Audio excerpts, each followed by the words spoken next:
Chapter 1685. Chu Qingyan was amused. When have I ever not doted on you? This person was really regressing as he lived.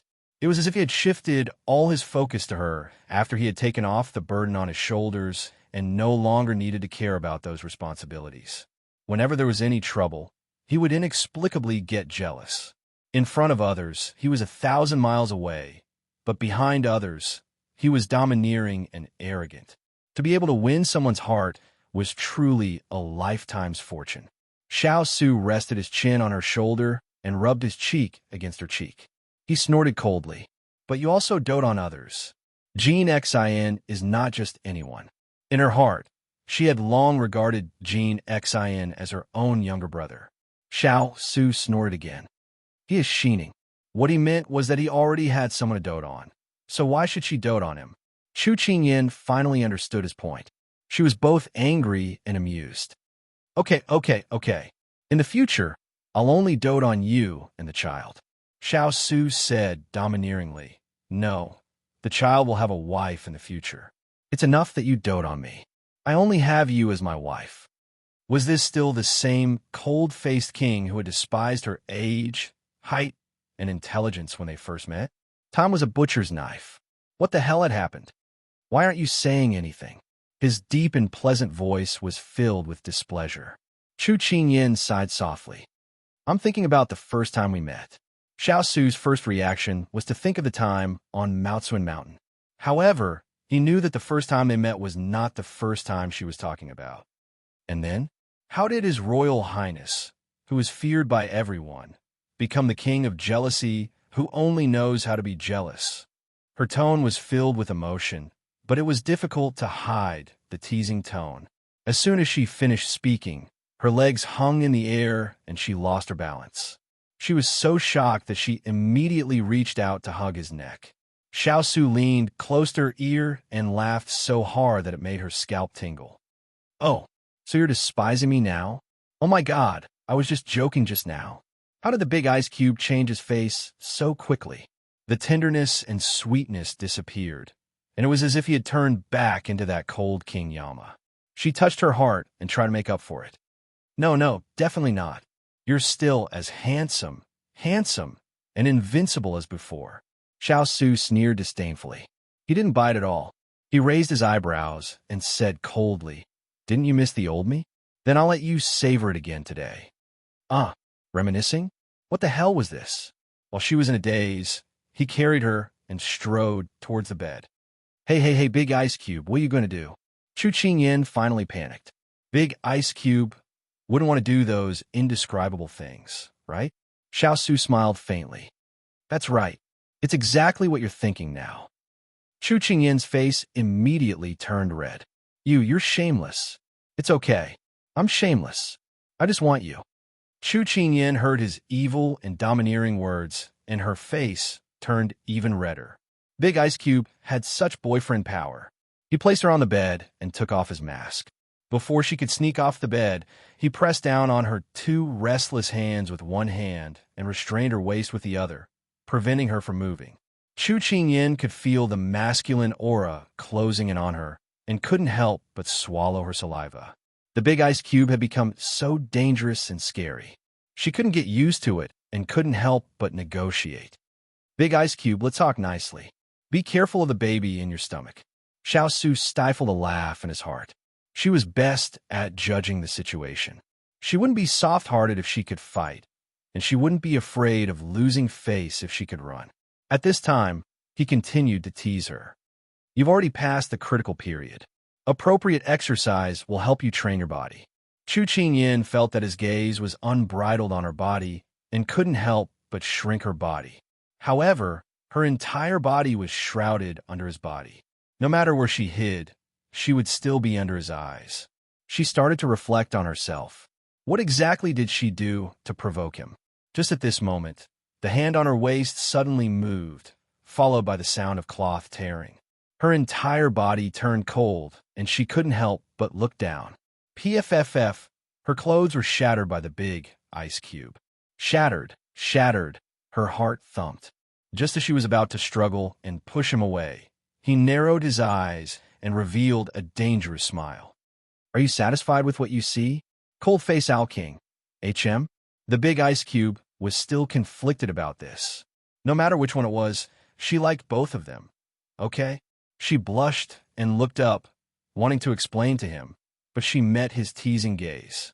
She seemed to have been hit on her acupoints as she stared at him blankly. It was only when he kissed her lips that she suddenly understood the meaning behind the big ice cube's series of abnormal actions. So the big ice cube was doing it on purpose. Was this the romance between husband and wife? So embarrassing. But what should she do if she liked it so much? Her soft arms wrapped around his neck. The smile in Xian Mo's eyes deepened. His actions were domineering, but not lacking in gentleness. After the entanglement, he lifted her body and laid on top of her without hesitation. After the entanglement, Xiao Su looked at the person sleeping peacefully in his arms. Her face was flushed, and she was like a seductive peach. He couldn't help but lower his head and kiss her. Ever since he didn't have to live for his mission, she was the only one in his life. Just as he said before, after taking off the emperor's robe, he would only live for her. So from now on, she was his sky and his earth. He was willing to be crazy with her and play with her. He was willing to do everything for her. The ice cube faced outwards, leaving his gentleness only for her. Seeing her unconsciously wrap her arms around his waist and find a comfortable position in his arms to fall asleep, he chuckled softly. He reached out and hugged her, closing his eyes. With her around, life was peaceful. The other courtyard in the mansion was a bit unpeaceful. Just as Gongsun Shui stepped into the room, Lan Si, who had received the news from the front yard, also arrived. Sect Master, why didn't you discuss it before going into battle yourself? When Lan Si heard that she was going to compete with Murong Yinxian, his heart was in his throat, and he rushed over without stopping. Gongsun Shui invited him to sit down and asked someone to serve tea. She said calmly, "High Priestess, don't you believe in my ability?" Lan Si immediately said, "This isn't a matter of whether I believe in you or not. Swords are silent, and the other party isn't easy to deal with. Why don't you let Qing Yu take your place? High Priestess, you said that you would listen to my arrangements. Why are you objecting at the beginning?" Gongsun Shui looked disappointed. Lan Si remembered what he had promised and smiled embarrassedly. His attitude softened, but he was still a bit conflicted. "But, High Priestess, don't worry. I won't let myself get hurt." Since she had already said this, Lan Si couldn't use the words he had prepared. In the end, he could only sigh and compromise. After all, the sect master had been making her own decisions since she was young. Seeing that the High Priestess was no longer conflicted, she changed the topic with a faint smile in her eyes. "High Priestess, what kind of person do you think Murong Yinxian is?" Lan Si was stunned. What did the sect master mean? Did she fall for Murong Yinxian? Love at first sight. Chapter 1686. Lan Si's expression didn't escape Gong Sunshua's eyes. She couldn't help but facepalm. Ever since Xiao Yao appeared, the high priest had been acting strangely. What the hell was he thinking? "High priest, from the perspective of the country, please comment on Murong Yinxian." She repeated the question again. Lan Si also knew that he was overthinking. How could the sect master be the kind of person who would be seduced by beauty? So he immediately stopped thinking about it and took the question seriously. Murong Yinchuan's performance on the battlefield during this period of time shows that he is a brave and resourceful person. Not only is he able to command soldiers, he is also able to go to the battlefield to fight the enemy. This is truly rare. However, if he only has the ability to mobilize soldiers, he can only be regarded as an outstanding general. However, this person also knows how to use people well. The Ri clan has been in decline for so many years, and the people's hearts are no longer united. Although they can be united in the general direction, they all have their own ulterior motives in private. However, he can quickly buy people's hearts and use them to the best of their ability. He can also make them submit to him. I think that even the previous sect masters of the Ri clan couldn't do it.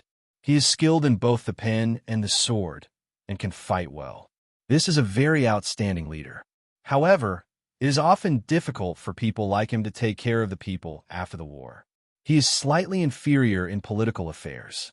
After all, no one is so perfect. However, Lan Si continued. But after the disaster, the reconstruction, the resettlement of the people, and a series of policies, it is enough to show that he is a qualified ruler. Although he didn't want to boost the morale of others and diminish his own prestige, he still gave a fair evaluation. This Murong Yinxian is the most outstanding person I have seen in my many years of life. Hearing this evaluation, Gong Sunqiue's eyes raised a little bit of smile. What the high priest said coincides with what I think. Realizing that he had praised the enemy sect master in front of the sect master, Lan Si felt a little apologetic and hurriedly said, "Sect master, this old one didn't mean anything else. You are also the most outstanding person this old one has ever seen in governing a country." Gong Sunqiue waved her hand indifferently. "Don't be afraid, high priest. You're just telling the truth. I'm not a petty person who can't tolerate others being better than me." Lan Si was very pleased with her calm demeanor.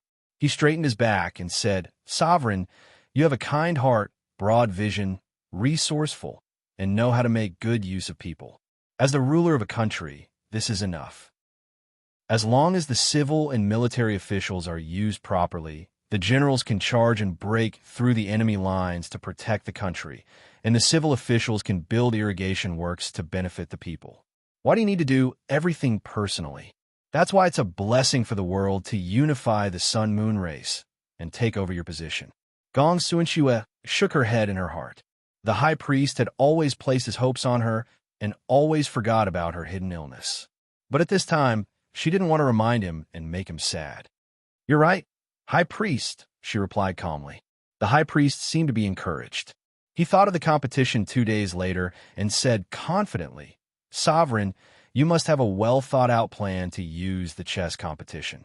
The chess competition doesn't just test the chess player's ability to plan, it also tests the player's temperament. Only if you can calm down in a chaotic situation, have the courage to cut off all means of retreat in a desperate situation, and be neither arrogant nor rash, can you walk to the end. If you win the chess competition, I'm afraid no one can say that you don't have the ability to unify the two races." The chess competition simulated a real battlefield. If you couldn't win in a chess competition, it would be difficult to win in a real battle. That's why you used this competition to stop people from gossiping. At the same time, it also showed the sovereign's ability to devise strategies. It was a brilliant plan. As for the martial arts competition, your martial arts were personally taught by a few retired masters of the moon race. I dare not say that you're invincible, but at least no one can beat you now. Of course, even without the Xiao clan, I believe you're invincible. This way, Murong Yinxian won't be able to defeat you alone, and no one will dare to have any objections." Lan Si clapped her hands as if victory was in sight. She couldn't help but laugh. "Sovereign, this is a brilliant plan. You used a competition to convince the world of your ability without harming innocent people. It's wonderful." Gong Sunqiue looked at the overjoyed high priest and smiled very lightly. That's right, the purpose of these competitions was to convince the world, but she didn't do it for herself. But she wouldn't tell the high priest about this, or the first person to stop her would be this person in front of her. Xiao serve tea. Lan Si was thirsty after talking so much, so she took a few sips. At this time, Gong Sunqiue thought of something and said to Lan Si, "Today, after I met Murong Yinxian, I found something very puzzling." Lan Si immediately asked, "What's the matter?" Gong Sunqiue stood up and paced around the room, her eyes lost in thought. "I found that Murong Yunxuan's attitude toward the Xiao family is very different. It's not as simple as friends. He is very respectful towards young Master Xiao and Madame Xiao, especially towards Madame Xiao. When I sent the challenge letter, Murong Yunxian actually subconsciously asked for her opinion. This makes me very puzzled. What role does the Xiao family play in Murong Yunxuan's life?" Lan Si was also shocked. "Sovereign, are you saying that you are worried that the Xiao family will use the emperor to command the nobles? That Murong Yunxian is just a puppet?" Gong Sunqiue shook her head in amusement at the high priest's overreaction. The high priest didn't know much about the Xiao family. At most, he only had contact with Xiao Yao, so it was normal for him to have this misunderstanding. However, she had spent some time with Chu Qingyan and the others. Although it wasn't long, it was enough to tell a person's character. In her eyes, Chu Qingyan and the others were not people who only cared about profits and power. Hearing the sect master's denial, Lan Si stroked his beard in confusion. Then what does the sect master mean? Gong Xinshua said with her hands behind her back. Did the high priest not notice that the guards following the Xiao family and Murong Yinchuan's guards are of the same origin? If Chu Qingyan was here, she would definitely be amazed by her amazing insight. Lan Si carefully recalled the information he received and nodded in surprise. Murong Yinxian has lived outside for more than 10 years. He should have a great relationship with the Xiao family. High Priest, let Wei Yu secretly investigate the relationship between Murong Yinxian and the Xiao family. After all, knowing the enemy and yourself is the key to victory. Lan Si felt that her words made sense and immediately put down his teacup. He was about to stand up when he was stopped. Does the sect master have any other orders? Gong Xinshua muttered. The Xiao family is like an impenetrable fortress. It is very difficult to find out and will even alert the enemy. Let Wei Yu start with the people from the Yangyan sect. Those people are not tight-lipped, and it is easy to pry out information. However, you still have to be careful. They are all foxes who have lived for decades. Lan Si nodded before leaving. Gong Xinshua looked at the high priest back as he left in a hurry and felt a little guilty. She didn't really want to know the enemy and herself to victory. She just wanted to know what kind of life he had been living during his years of wandering outside. Chapter 1687. The people from the Sunblaze clan were just outside the city. Elder's follower, Protector Chui, liked to drink, but he had a bad habit of talking nonsense after getting drunk. Thus, Wei Yu used some tricks to get information from him. Because of the urgency of this mission, Wei Yu only found out about it at night and knocked on Gong Xunshua's door. Xiao Feng came in to report, and Gong Xinshua let her in without thinking. Wei Yu told her all the information she had obtained. When she learned that Murong Yinxian had lost his master's protection after leaving North Korea, he had lost his home and was being persecuted, her eyes flashed with pain. Then, she heard that he was saved by Chu Qingyan and had been with her for the past 10 years. She felt relieved. Although it had been hard at the beginning, he had met a benefactor in the end. It was much better than living in fear for so many years, so she was relieved. This also made her understand many things. Why did the Xiao family have a noble aura? Why did they have so many elites around them? Why did Xiao Yao solve the problem so easily? Why did Murong Yinxian respect Chu Qingyan so much? Everything had been answered. They were members of the royal family of a large country, so everything made sense. As it turned out, that idiot was a prince. No wonder. Wei Yu thought that the sect master was shocked by the news. When he first heard about it, it took him a long time to digest it. As expected, his premonition was right. Those people were not simple. He did not expect them to be so complicated. He thought about the current situation. If the Xiao clan sent reinforcements to the Sun clan, then the Moon clan would definitely lose. Wei Yu's heart jumped, and he hurriedly expressed his worries. Gong Xinshua came back to her senses and shook her head. If the Xiao family wanted reinforcements, they would have sent reinforcements during the most difficult time. They wouldn't wait until the Yu family's position is stable, so you don't have to worry. Wei Yu thought about it and agreed. Seeing the sect master so calm, it seemed like he was making a fuss. He couldn't help but feel ashamed. How's the matter I gave you coming along? Seeing the sect master mention something else, Wei Yu cupped his hands and said, I've found their whereabouts. I'm making arrangements, and we'll be able to capture them soon. You did very well, Gong Xinshua affirmed. Wei Yu's lips curled into a smile. Sect master, what are you saying? This is what this humble servant should do. Gong Xinshua raised her eyes and looked at the person who had been by her side since she was a child. The Wei family was the support that her father had left for her. This person was the only head of the Wei family. However, after her father passed away, the Wei family was also persecuted by the Su family. When she was controlled by the Su family, the Wei family thought of ways to send him to her. When they first met, he was still young. His childish face showed unswerving determination. She still remembered the first words he said. I, Wei Yu, swear on my life that I will do everything in my power to clear all obstacles and protect Gongsun Shui. These words made her look at the only heir of the Wei family in a new light. At the same time, she firmly believed that she would be able to get out of this predicament and fight against the Su family together with him. After so many years, she had suffered so much. He had also suffered so much in secret. Now that she had lived up to everyone's expectations and sat on the position of sect master of the U.S. sect, he had also relied on his own strength to establish an underground intelligence group. He quickly rose in the imperial court and became her eyes and right-hand man in the Moon Clan. Big Brother Wei, it's been hard on you these years. Recalling the bits and pieces of the past, so many years had passed unknowingly.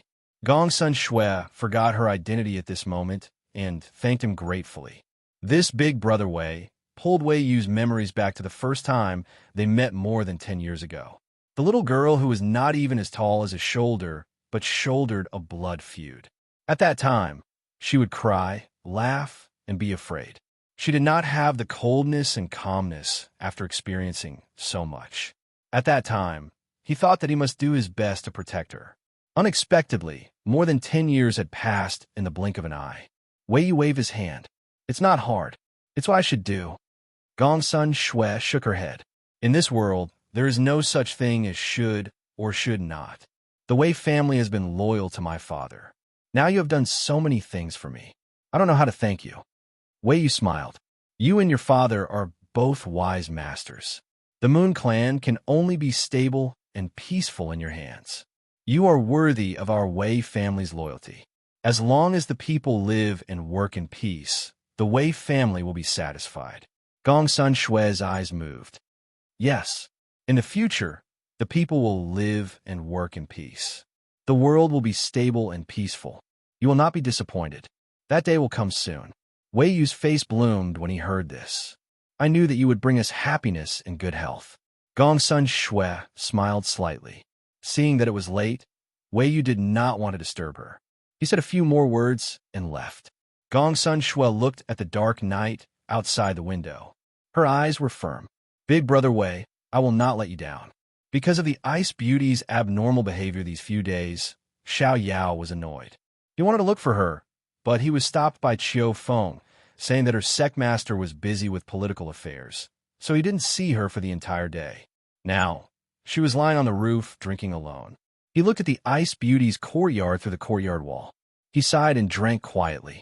Soon, there were several wine jugs by his feet. He did not expect that he, the carefree king, would one day drown his sorrows in alcohol.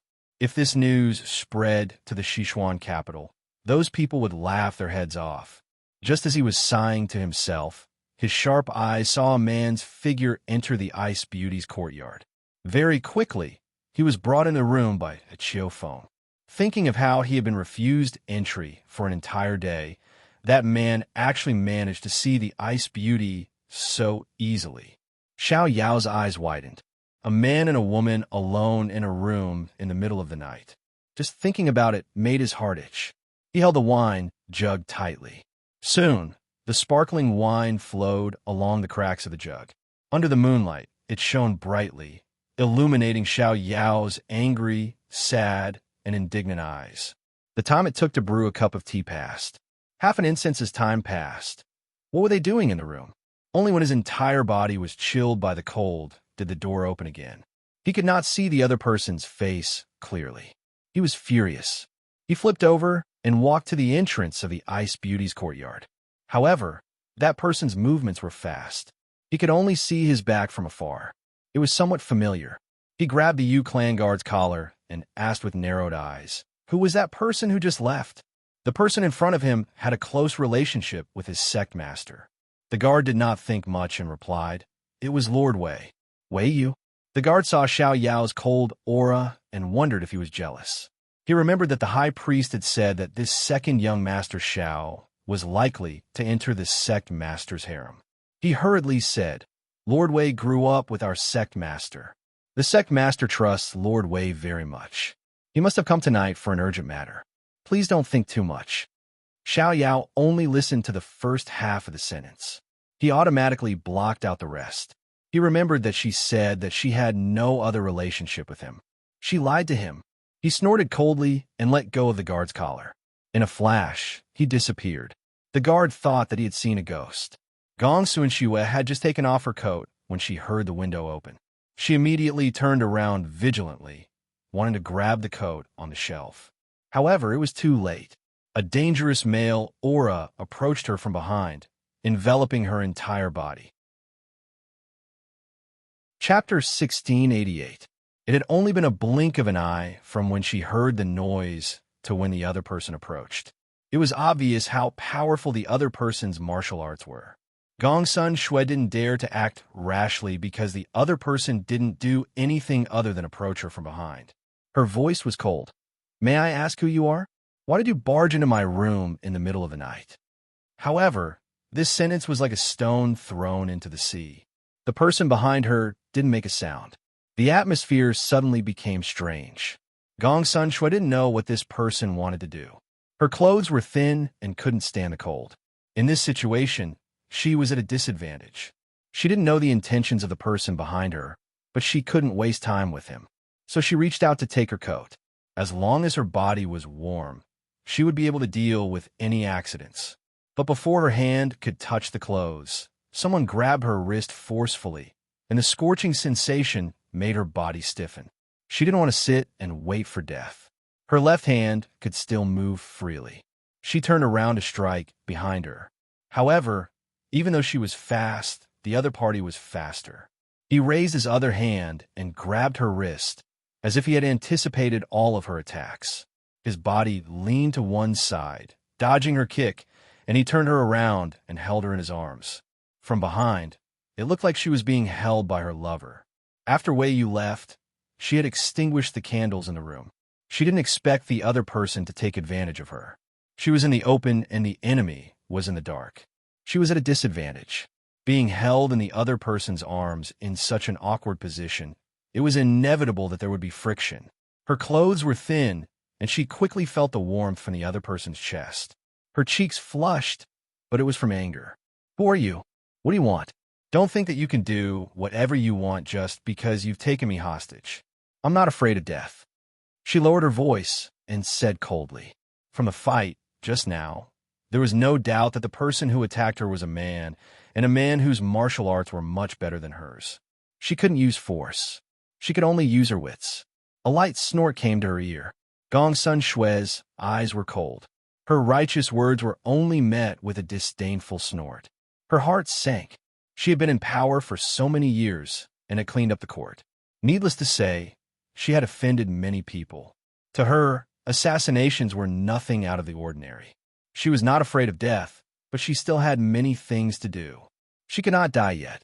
When the other party came in, he had many opportunities to take her life, but he did not do so. Perhaps his goal was not her life. Perhaps they could negotiate. "Hero, I don't know what you want, but if you want money, then name a number and I'll satisfy you. If you want power, then you should have known who I was before you came here. I'll satisfy you as well." She spoke word by word, using her whole body to feel the changes in his emotions, to see if she could grasp what he was thinking. Unfortunately, the other party did not seem to be interested in her suggestion. She began to reflect. Could it be that she had guessed wrongly? At this moment, the hand holding her wrist suddenly moved. His fingertips caressed her skin, and his arm slowly tightened, destroying her thoughts of trying to get away from his chest. This invasive action made her mind go blank, and she had a guess that she didn't want to think about. Could it be that this person, before she could continue her train of thought, a mocking voice rang in her ears? "Money, power, influence, I have them all. I don't care for them. If you want them, I can give them to you as long as you promise me one thing." What an arrogant tone. Wait, this voice, Gong Sun Shue's eyes widened. You are Xiao Yao? At this time, Xiao did not care if he was recognized or not. From a moment he saw Wei Yu until now, he had been suppressing his anger, and now it was getting bigger and bigger. He felt that his whole body was about to explode. He let go of her hand and threw her on the bed. Because the winter brocade quilt was thick, he did not have to worry about her getting hurt. She did not get a response from the other party. Instead, she was pushed onto the bed. That's right. While Gongsun Shui was still wondering why this person suddenly appeared in her room, she was thrown on the bed. She struggled to get up, but his body was already on top of hers. When he spoke earlier, she recognized his voice. At this moment, with the faint light from the lanterns outside the window, she could once again clearly see the appearance of the person in front of her. He was so close that she could count his eyelashes and see the fire in his eyes that could not be ignored. At such a close distance, she could smell the alcohol on his body. She could not help but be surprised. You drank? This guy couldn't be drunk and acting crazy, right? However, the person in front of her just snorted and did not answer. Instead, his eyes became brighter. She avoided the bright eyes that she could not look directly at and whispered, "Why did you come to my room in the middle of the night? Get off me." Xiao imprisoned her under his body and did not let her struggle. His voice was deep and hoarse. "Why can other people come to you in the middle of the night, but I can't? What other people?" Gongsun Shui did not understand his words. The black shadow in front of her covered her lips without any explanation. Her whole mind went blank. She looked cold, but her lips were soft and warm. He looked like the sun, but his lips were cold. Fire and ice touched, creating the most beautiful intertwining. He kissed her quickly and without any rhythm. He wanted to swallow this deceiving tongue into his stomach so that she would no longer deceive him. He was eager to leave his mark on this person so that no one would think about it anymore. Gongsun Shui did not expect him to do this. At this time, she was a little dizzy from the alcohol on his body. Her hands were locked and her feet were pinned down by him, so she could not move at all. She could only be forced to endure his inexplicable anger and desperate venting. He only left her lips when he felt that she was almost out of breath. Gongsun Shui panted, her eyes a little blurred. After a while, she came back to her senses. She pursed her red lips and looked at the person in front of her, who was different from usual. "What's wrong with you today?" She was shocked by her own hoarse voice, but more than that, she was surprised that the first thing she thought of at this time was to care about him instead of being angry at what he had just done. Xiao raised his other hand and stroked the corner of her lips. His action was so ambiguous that her snow-white skin could not help but blush. He saw that she was still looking at him with an innocent look. He was angry and approached her. When he was only a paper away from her, he narrowed his eyes and said angrily, "You still ask me what's wrong with me? You have another man behind my back." Gongsun Shui was stunned. What nonsense was he talking about? She opened her mouth and wanted to scold him for talking nonsense, but he did not give her a chance to speak at all. "I don't want to listen to you now." He came down on her again and blocked her words with his tongue. Chapter 1689. If you want to convict someone, you should at least give them a chance to explain themselves. However, the person in front of her didn't give her a chance other than blocking her mouth. Gongsun Shui was angry and amused at the same time. She couldn't move or struggle. She was like a fish on the chopping board, and she could only let him do whatever he wanted. Xiao didn't feel her struggle. He slowly reduced his strength from the beginning, and slowly turned from a violent charge to a gentle attack. During this period, he left her lips. She wanted to explain while she was sober, but he covered her again. Every time she wanted to open her mouth, he wouldn't allow her to say anything. In the end, she was addicted to his continuous attacks. At first, he was the one who took the initiative, but in the end, she couldn't tell who took the initiative. She didn't know how long this went on, but the two finally separated, panting. Gongsun Shui didn't think that she would let him do this. It was her first time being so intimate. At this moment, he was staring at her like a wolf, as if he wanted to eat her up. She felt her face burning. She reached out and pushed him. Her voice was low and hoarse. "Let me go. They couldn't go on like this, or it would be difficult to end it." "No." He stared at her stubbornly. "I won't let go." Every time he replayed the scene of Wei Yu leaving, he would be burning with jealousy. Yes, he admitted that he was jealous. He was jealous. He couldn't help but want to occupy her heart. He didn't want anyone to see her shy side. She rarely saw such a childish side of him. Was it stimulated by the alcohol? But thinking about what they did just now, He didn't look like a child at all. Gongsun Shui tried to calm her heartbeat, but she couldn't ignore the breath of the person in front of her. After the deep kiss just now, both of their clothes were messy. His clothes were open, and it was a little messy. Strands of hair fell in front of his forehead, but it couldn't cover his black and bright eyes.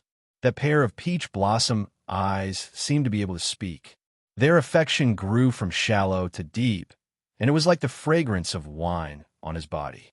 It was intoxicating. His lips were so red that they looked like they were dyed with rouge. Together with his reddened eyes, he exuded a charm, a devilish aura, and a carefree aura. These completely different feelings coexisted on his body, but they converged to form the most captivating appearance, enough to turn all living things upside down. In front of Xiao, her snow-white skin was dyed with a blush. Her usual coldness was swept away, and she revealed a delicate appearance.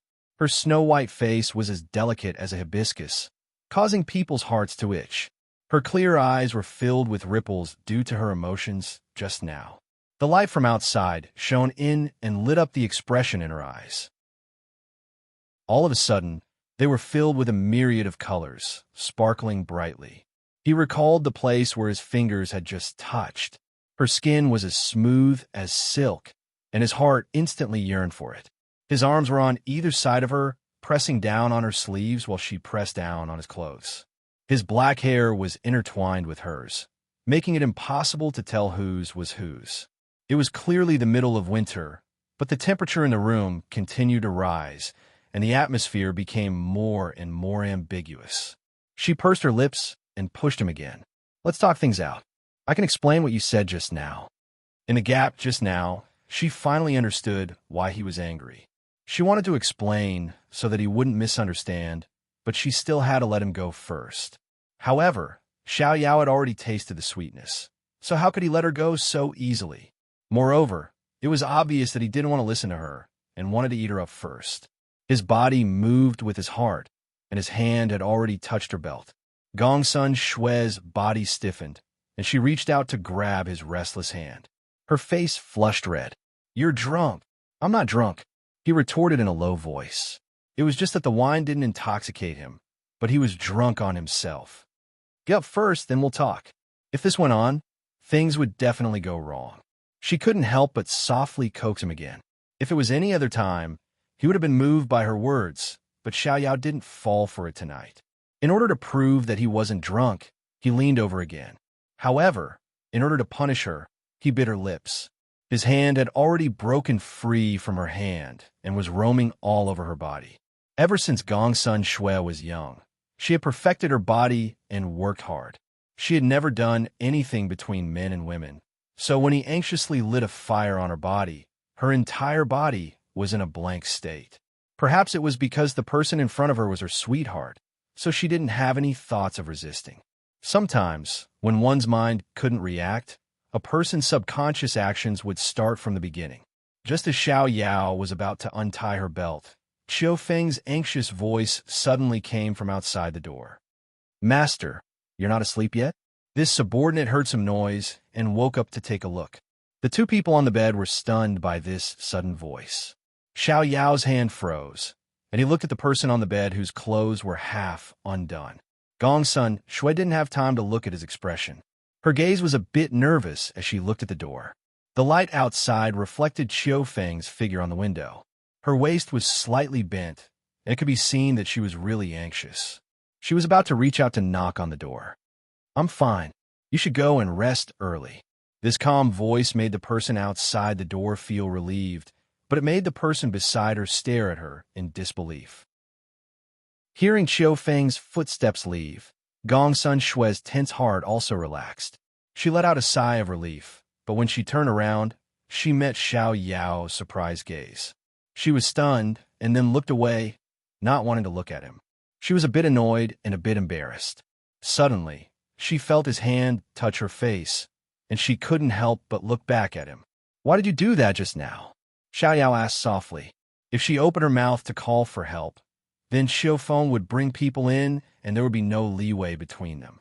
Gongsun Shui was shocked by his words. Actually, she didn't know why she did that either. Maybe she couldn't bear to see him get blamed. I'm not telling you. It was rare for her to show her temper.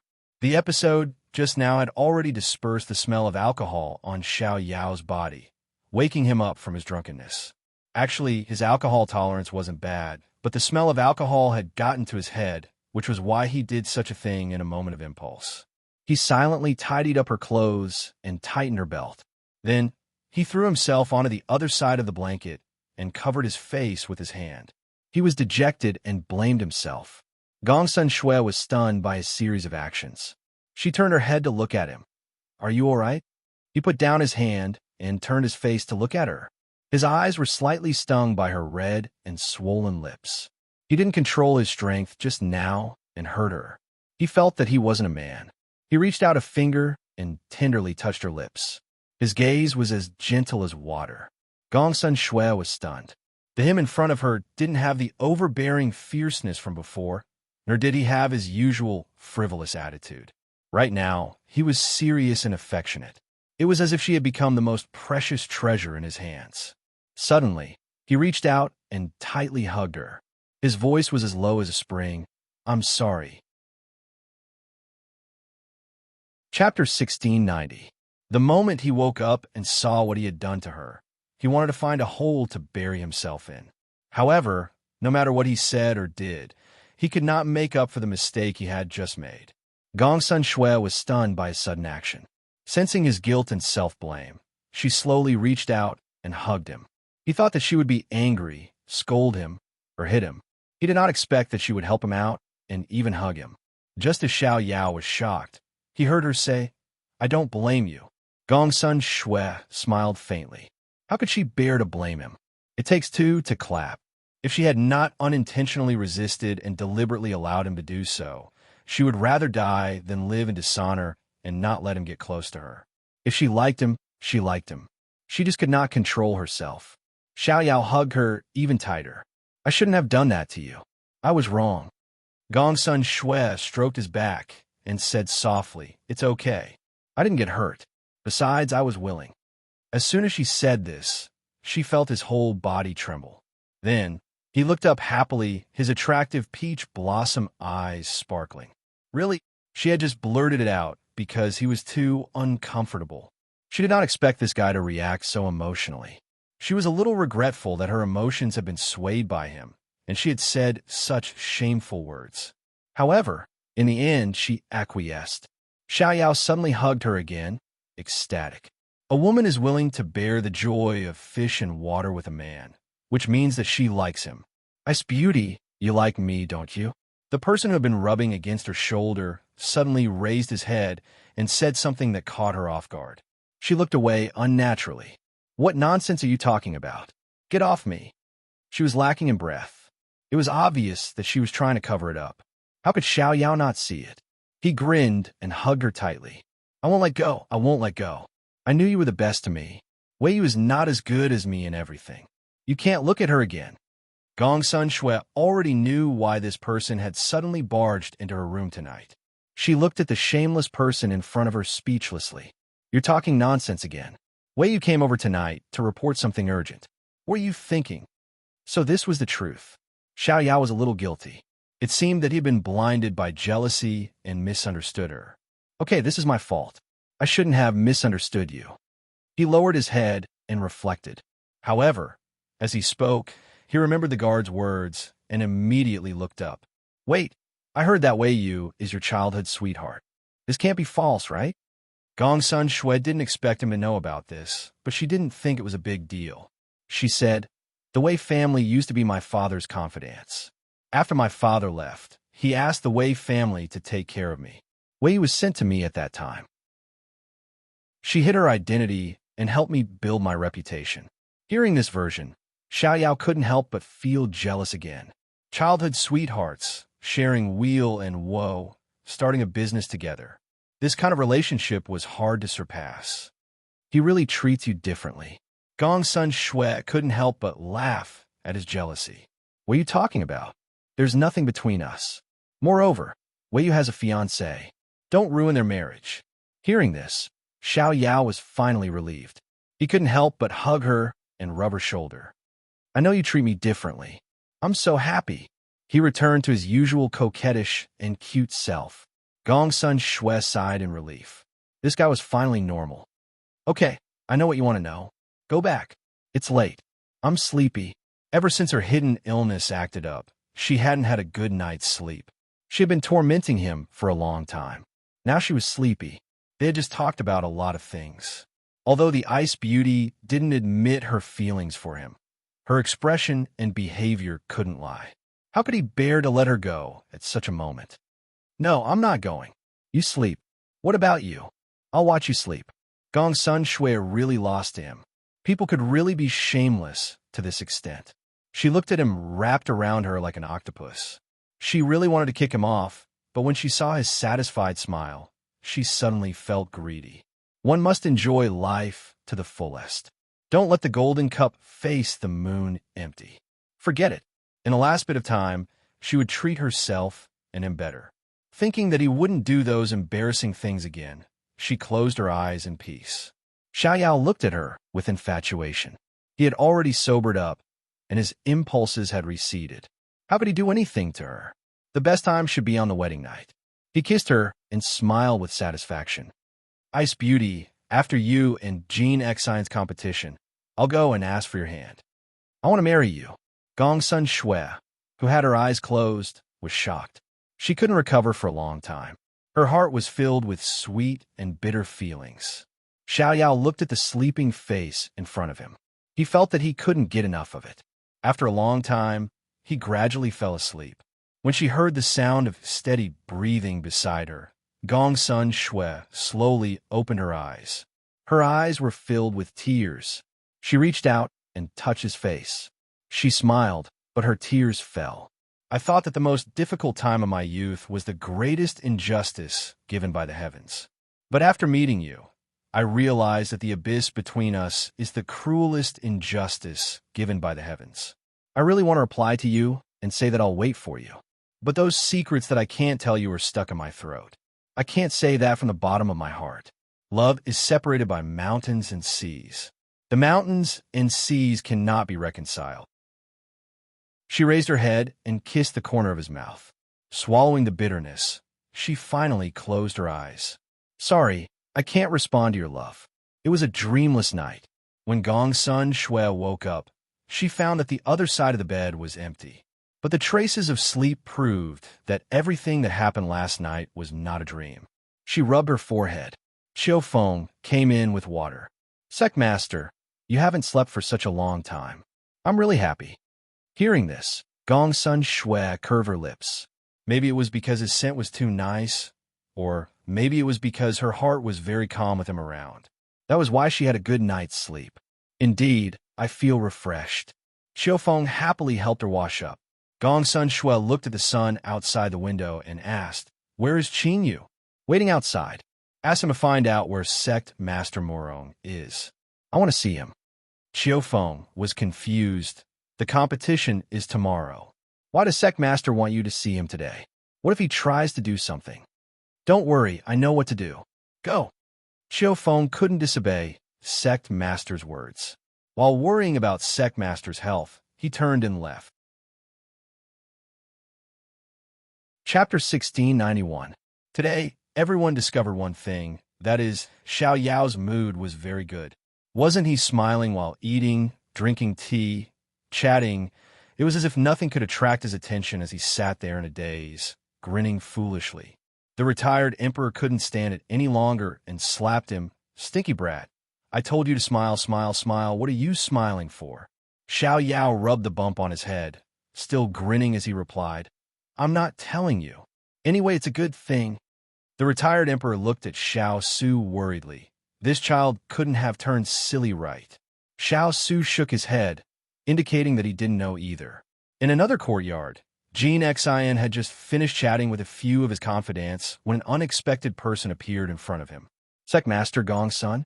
Jean Xian was slightly surprised, and the people around Jean Xian instantly held the sabers at their waists vigilantly, as if as long as there was something wrong with the other party, they would pull out their sabers. Gong Sun Shui's gaze swept across those people's hands and finally landed on Jean Xian. her voice faint.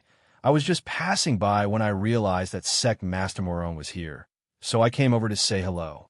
The corners of everyone's eyes twitched. You really passed by quite a distance, already passing through half of the residents. Jean Xan raised his hand to dismiss them. "I see. Please take a seat, Sect Master Gongsun." Originally, these two people were like fire and water, but unexpectedly, they could sit together peacefully. If people from both sides saw this, their eyeballs would probably pop out. The tea was served. Gongsun Shui didn't let anyone test for poison, just picked it up, lifted the cup lid, stirred the tea leaves floating on top, and took a sip. Seeing her unguarded, Jean Xian couldn't help but raise his brows. "Sect Master Gongsun, aren't you afraid that I'll poison you?" He didn't ignore the nervous expressions of the attendants following beside her. "I believe that Sect Master Morong is a magnanimous and upright person, and wouldn't stoop to such lowly acts." Gongsun Shui put down the teacup and looked at him. Jean Xian smiled. "Thank you for your trust." At this point, the atmosphere was a little cold. Although the two of them had heard of each other's deeds, today was only the second time they had met. Jean Xian was also a man of few words. For a moment, he had nothing to say and didn't know where to start. It was Gongsun Shui who spoke first. "I heard that you've lived outside for more than 10 years. This topic caused the Japanese to glare angrily. If it wasn't for the Yu clan's tricks, how could their young clan leader be wandering outside? Jean Xian was not angry because of this, nor did he feel that it was embarrassing to mention this matter. Yes, in order to avoid being hunted down, I had no choice. Gongsun Shui sighed softly. Life outside must not be easy. In the beginning, yes. But after meeting my master, everything started to get better. Jean Xian looked at her and suddenly said bluntly, "Don't you know all this?" This morning, he received news that Protector Chui was drunk and talking nonsense. After investigating, he found that the Yu clan had appeared during this time. Connecting the two, he had an answer. Gongsun Shui was not embarrassed at all. There were Japanese and Xiao clan people everywhere. It was not easy for her to hide her actions from them, but she did not care. As long as she achieved her goal, it was fine. Some things are one thing to hear and another to hear from the person involved. Hearsay is not as true as the real person. Jean Xian raised his eyebrows. This person really dared to talk. What do you want to know? He didn't believe that she came here just to chat. Gongsun Shui seemed to have seen through his thoughts and said innocently, "I just came to chat with you to relieve boredom. It's quite boring to stay in the courtyard all day." Autumn Maple, who was standing behind her, heard her sect leader's words and had the illusion that the sun rose from the west. There were so many memorials on the sect leader's desk, and she read them until late last night. Jean Xian did not comment. Thus, for some reason, the two started talking about his life in the Sichuan. Because it involved a lot of political matters, Jean Xian basically skimmed over them and focused on his life in Jiangnan and his fief. At the end of the conversation, Gongsun Shui said with some emotion, "Madame Xiao is a good person." Jean Xian smiled and nodded. "Yes, my mistress is my benefactor. I suddenly feel that your life in the Sichuan is very comfortable. Coming here is a grievance for you." Gongsun Shui's eyes flashed slightly. Her emotions were unclear as she said this. Jean Xian's expression was rather helpless. "If not for all these things, perhaps I would not have come to North Korea. Perhaps I could have lived a peaceful life." As soon as he finished speaking, Gongsun Shui stood up. The shadow of the trees cast on her body, obscuring her expression. She said, "After chatting for so long, it seems that it's almost time for dinner. I won't disturb sect leader Murong any longer. Goodbye." Jean Xian did not expect her to leave so soon. He was reluctant to see her go, but he still stood up to send her off. It was a pleasure chatting with sect leader Gongsun. I hope there will be more opportunities like this in the future. All right, see you at the competition tomorrow. Gongsun Shui nodded, then turned and left with her people. The Japanese had been keeping an eye on Gongsun Shui and the others for a long time. Their bodies were tense, and they didn't expect that Gongsun Shui and the others were just here to drink tea and chat. Looking at the group of people walking away, they were confused. Jean Xin watched the snow-white figure gradually disappear into the distance. A strange feeling lingered in his heart. He had only met her twice, but he had a feeling of regret that he hadn't met her earlier. He had always been a man of few words, but when he sat with her, he found that he wanted to say a few more words to her. He couldn't help but want to get closer to her. He had never felt this way before. He was momentarily at a loss. Was it because this person's political views were very similar to his? He did not have an answer. Gongsun Shui, who left the courtyard quickly, felt like she was running away. She walked back to her courtyard with light steps and waved the people behind her away. Xiao Feng knew that she had fallen ill a few days ago, so he did not dare to stay far away from her. Xiao Feng saw that she was holding onto a tree trunk with a dazed expression, as if she had lost her soul. He could not help but worry. Gongsun Shui stared at a certain point in the sky. Her heart was a loss. She had been confident in every step of the plan. But today, she had heard so many things from the past. She saw in his eyes the yearning for freedom, the yearning and anticipation for life in the Sichuan. She was greatly shaken and began to reflect on the situation she had set up. She had considered everything, but she had forgotten one thing: whether or not he was willing to enter the game. Only now did she realize that she had been too selfish. Selfishly, she felt that everyone should take responsibility for their own fate and return to their original path. But not everyone was willing to return to their original position. She was wrong, but it was too late. Moreover, she had no other choice. Whether he was willing or not, this path had to continue. There was a metallic taste in her throat. She pursed her lips and spat it out. Xiao Feng had been nervously watching the person under the tree. Suddenly, he saw her bend over and spit out blood. His entire body shook. Sect Master. Chapter 1692.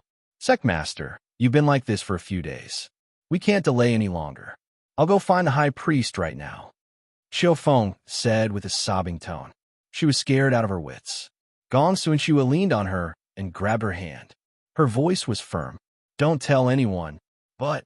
Xiao Feng shook her head. Gong Xunshui smiled with pale cheeks. Don't you know my illness? If the high priest had a way, he wouldn't have stayed in his room for the past 2 days waiting for news.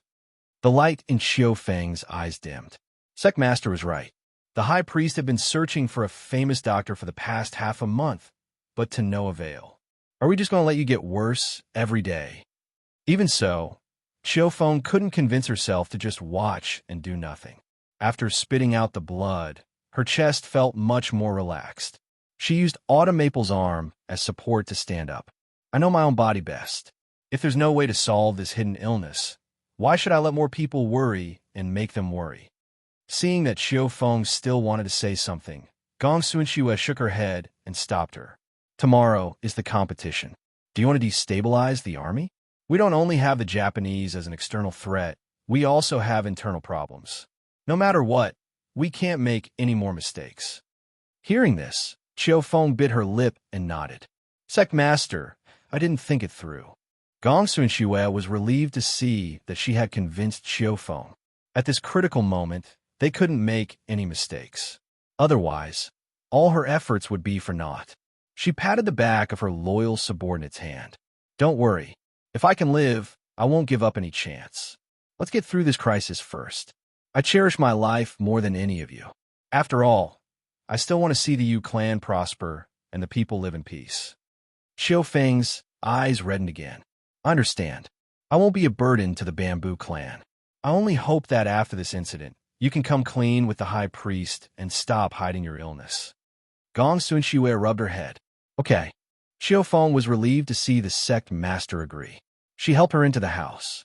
Gong Xunshui looked at the blue sky before returning to the house. The weather should be good tomorrow. The next day, the arena for the competition was set up in Luoqing's drill ground. Chu Qingyin, Xiao Su, and the other important officials of the Sun Clan and the Moon Clan were all seated on this platform.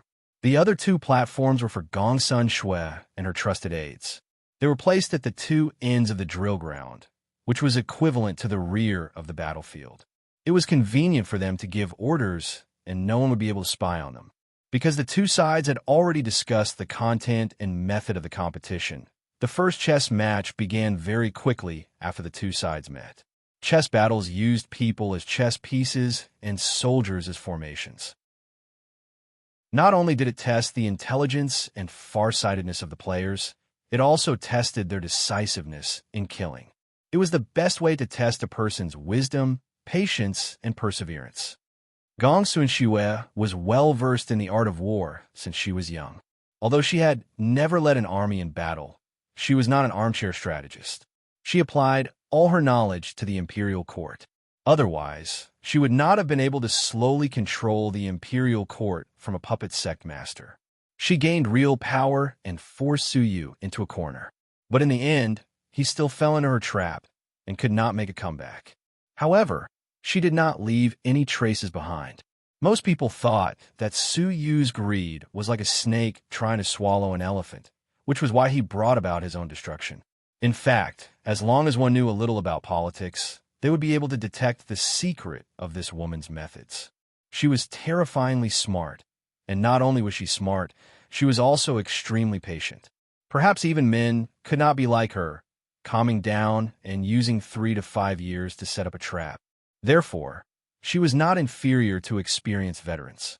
Jin Xin was needless to say. He had been by Chu Qingyin's side since he was young. Chu Qingyin never did things according to common sense, so Jin Xin was naturally even more unrestrained.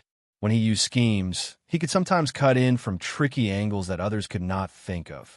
This was a great advantage for him, because he was Chu Qingyin's most valued subordinate. Xiao Su would give him pointers when he had the time. Sometimes, 10 years of study was not as good as a teacher's pointers. What could be more valuable than the personal experience of a general on the battlefield? When he was 10 years old, he had more than one master by his master's side. Xiao cavalry's men who came back from the blood-soaked Azura field were all his masters. They taught him too many things that he could not learn from others. Moreover, in order to have the capital to settle down in this world, in order to live up to his master's expectations, and in order to be able to protect his master, he had put in a lot of hard work in many aspects. He had been in the imperial court and had been through many trials and tribulations on the battlefield. His temperament had been tempered to become more and more stable with each passing year. It was also because of this that he was able to shoulder everyone's burden when they set foot in North Korea this time. True knowledge came from practice. This was what his master had told him. He used the Japanese's counterattack this time as a test for himself. If there was something wrong, he would correct it. If there was nothing wrong, he would work even harder. Now, he did not dare to say that he was invincible, but he could at least be a general. Thus, a man and a woman, who were about the same age, held chess pieces in their hands. Their gazes were like torches as they coldly and mercilessly played chess. There was a huge chessboard on the spectator stand. Once someone from each side placed a piece, someone would place the piece on the board so that everyone could see the situation of their game. The Emperor Emeritus, who was usually lively, was sitting quietly in his chair. He stroked his beard as he watched the situation on the stage. Father Chu watched the soldiers below the stage draw their swords and fight. He scratched his head and asked, "They're fighting so fiercely. Can you tell who's winning and who's losing?" The Emperor Emeritus smiled and shook his head. "I can't tell at the moment. Miss Gongsuin's chess play is steady and meticulous. Jin Xion's moves are sly and unexpected. It's only been a while since they started. Slowly watch. This will be a matchless game." Father Chu felt that there was nothing interesting about watching the black and white chess pieces on the stage. He was more interested in watching the battle below. Because everyone on the stage was watching attentively, it was relatively quiet. Thus, she also heard her grandfather's words. She nodded in agreement. Gongsun Xue's chess play was indeed steady. She looked at all 3 moves as she played. Sometimes, when you saw that she seemed to have placed a dead chess piece, you would forget about it after a while. Later, you would realize that the chess piece had come back to life. It turned out that she had unknowingly set a trap for people to fall into. No wonder even Big Ice Cube said that this person was a rare talent. However, Jin Xian was not bad either. He had his own way of playing. He seemed to be charging around recklessly, but in reality, he had already set a trap for people to jump into. These two people were like two foxes, smart and cunning. Everyone was looking forward to seeing who would win next. Chapter 1693. Time passed bit by bit, and the cups of tea on the table were changed one after another. The chess game was not over yet, but it was gradually coming to an end. Those who understood the art of war could see that both sides had entered stalemate. Unlike the swift and decisive moves they had made at the beginning, the following two people had to think for a while before placing a piece. However, everyone present was patient. There were civil officials and military generals among the spectators. To them, this chess battle was very rare. Some of the soldiers' eyes shone brightly. They felt that after watching this match, they would benefit a lot more than reading a few military books. As long as one had the heart, they would be able to learn a lot. After all, this was a rare match between experts. Just as the retired emperor had said, this was an unprecedented chess battle. Chu Qingyan looked at Xining, who was clutching her handkerchief nervously and couldn't help but smile. She reached out and patted the back of her hand. Don't be nervous. Your family's Jin Xin has been through hundreds of battles. He won't be defeated so easily. Xining was comforted by her master, and her heart relaxed. In front of her was Xiao, who had been staring intently at the chess game. She didn't think much and said, "Don't worry. For your family's ice beauty to be able to sit in this position, her ability shouldn't be underestimated." After saying that, she suddenly felt that something was amiss. Xining and Xiao looked at her at the same time, their gazes somewhat aggrieved. It was Xiao Su who couldn't stand it anymore. He pulled her hand and shook his head with a smile. "According to what you said, this game won't be able to determine the winner." Chu Qingyan was embarrassed. That was indeed the case. After all, she couldn't bear to see these two people lose. She wailed and fell into his arms. She really didn't know who to support. Xiao Su caressed her face. "Just watch the match. Don't think too much. You can't change the situation." When Chu Qingyan heard that, her gaze turned from Xining and Xiao to the two sides of the table. Her gaze was filled with helplessness. Yes, they could coexist peacefully in private, but in a real situation, they were shouldering different expectations and responsibilities. Thus, she couldn't force anything. She could only hope that things wouldn't get worse. Just as Chu Qingyan was lost in thought, the game ended.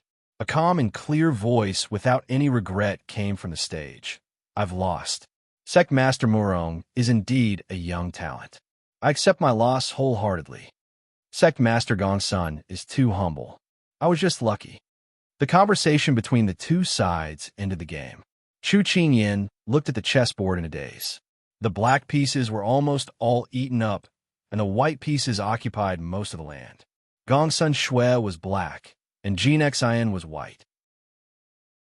The Sun Moon Tribe and the Sun Moon Tribe had different expressions. The Sun Clan was elated, wild with joy. The Moon Clan was completely silent, their mood gloomy. The unimportant spectators, on the other hand, expressed that they enjoyed watching this chess battle to their heart's content. No wonder it was a battle between the two supreme rulers of the two races. They had not been looking forward to it for so long. The two sides met in the stands. Gongsun Shui looked at the young and handsome face in front of her and smiled sincerely. "You played very well. This is the first time I've played so much." Jin Xin cupped his hands in greeting. "Same here." The Sun Clan and the Moon Clan were like fire and water on the stage. Neither side was willing to give way to the other. Now that they saw their sect master talking to the other side so amiably, they were confused. Did they walk into the wrong place? Originally, the second round of the competition was to follow, but when Jin Xin was talking to Gongsun Shui just now, he noticed that her face was slightly pale, so he moved the competition to 2 hours later. Both sides had no objections, so the two sides returned to their own resting areas and waited for the second round of the competition. Gongsun Shui vomited blood as soon as she returned to her tent. Her entire body was sore, and she leaned against the back of the chair. Xiao Feng was so scared that she was about to cry again. She opened her eyes with great effort and smiled helplessly. "How come I didn't know you could cry so much before?" Xiao Feng sniffled. You're so sick now. How can I bear to watch? I just used too much of my brain just now. My body can't take it anymore. That's right. Playing chess was an extremely exhausting thing. It was said in the books that extreme wisdom leads to injury. She was probably trying to prove this saying right now. Xiao Feng begged. Then what should we do? There's still a game later. Why don't we call it off? Gong Sun Shui shook her head. What nonsense are you talking about? Do you know what the consequences are if we call it off? That's admitting defeat. Am I the kind of person who gives up without a fight? But Xiao Feng still wanted to say something, but she was stopped by her. Don't worry. I've already made preparations. Go and get the bottle from the wooden box. Xiao Feng didn't suspect anything and immediately ran over. She opened the wooden box that her master gave her this morning and took out a plain bottle. Although she was a little curious, she immediately handed it over. Gong Sun Shui poured out a black pill from the bottle and swallowed it. Xiao Feng immediately served her water. She drank 2 mouthfuls of water and closed her eyes to rest for a while. Her face quickly became rosy and healthier than before. Her tiredness was swept away. When she opened her eyes again, her eyes were bright and clear. There was no trace of illness at all. Xiao Feng had been watching her closely. When she saw this scene, she was surprised. Master, this medicine is so magical. Your complexion is much better now. What medicine is this? How come I've never seen it before? Gong Sun Shui smiled calmly. Of course it's a good medicine. This medicine could help her quickly recover her strength and suppress the hidden illness in her body, showing her best side. However, it could only last for a few hours.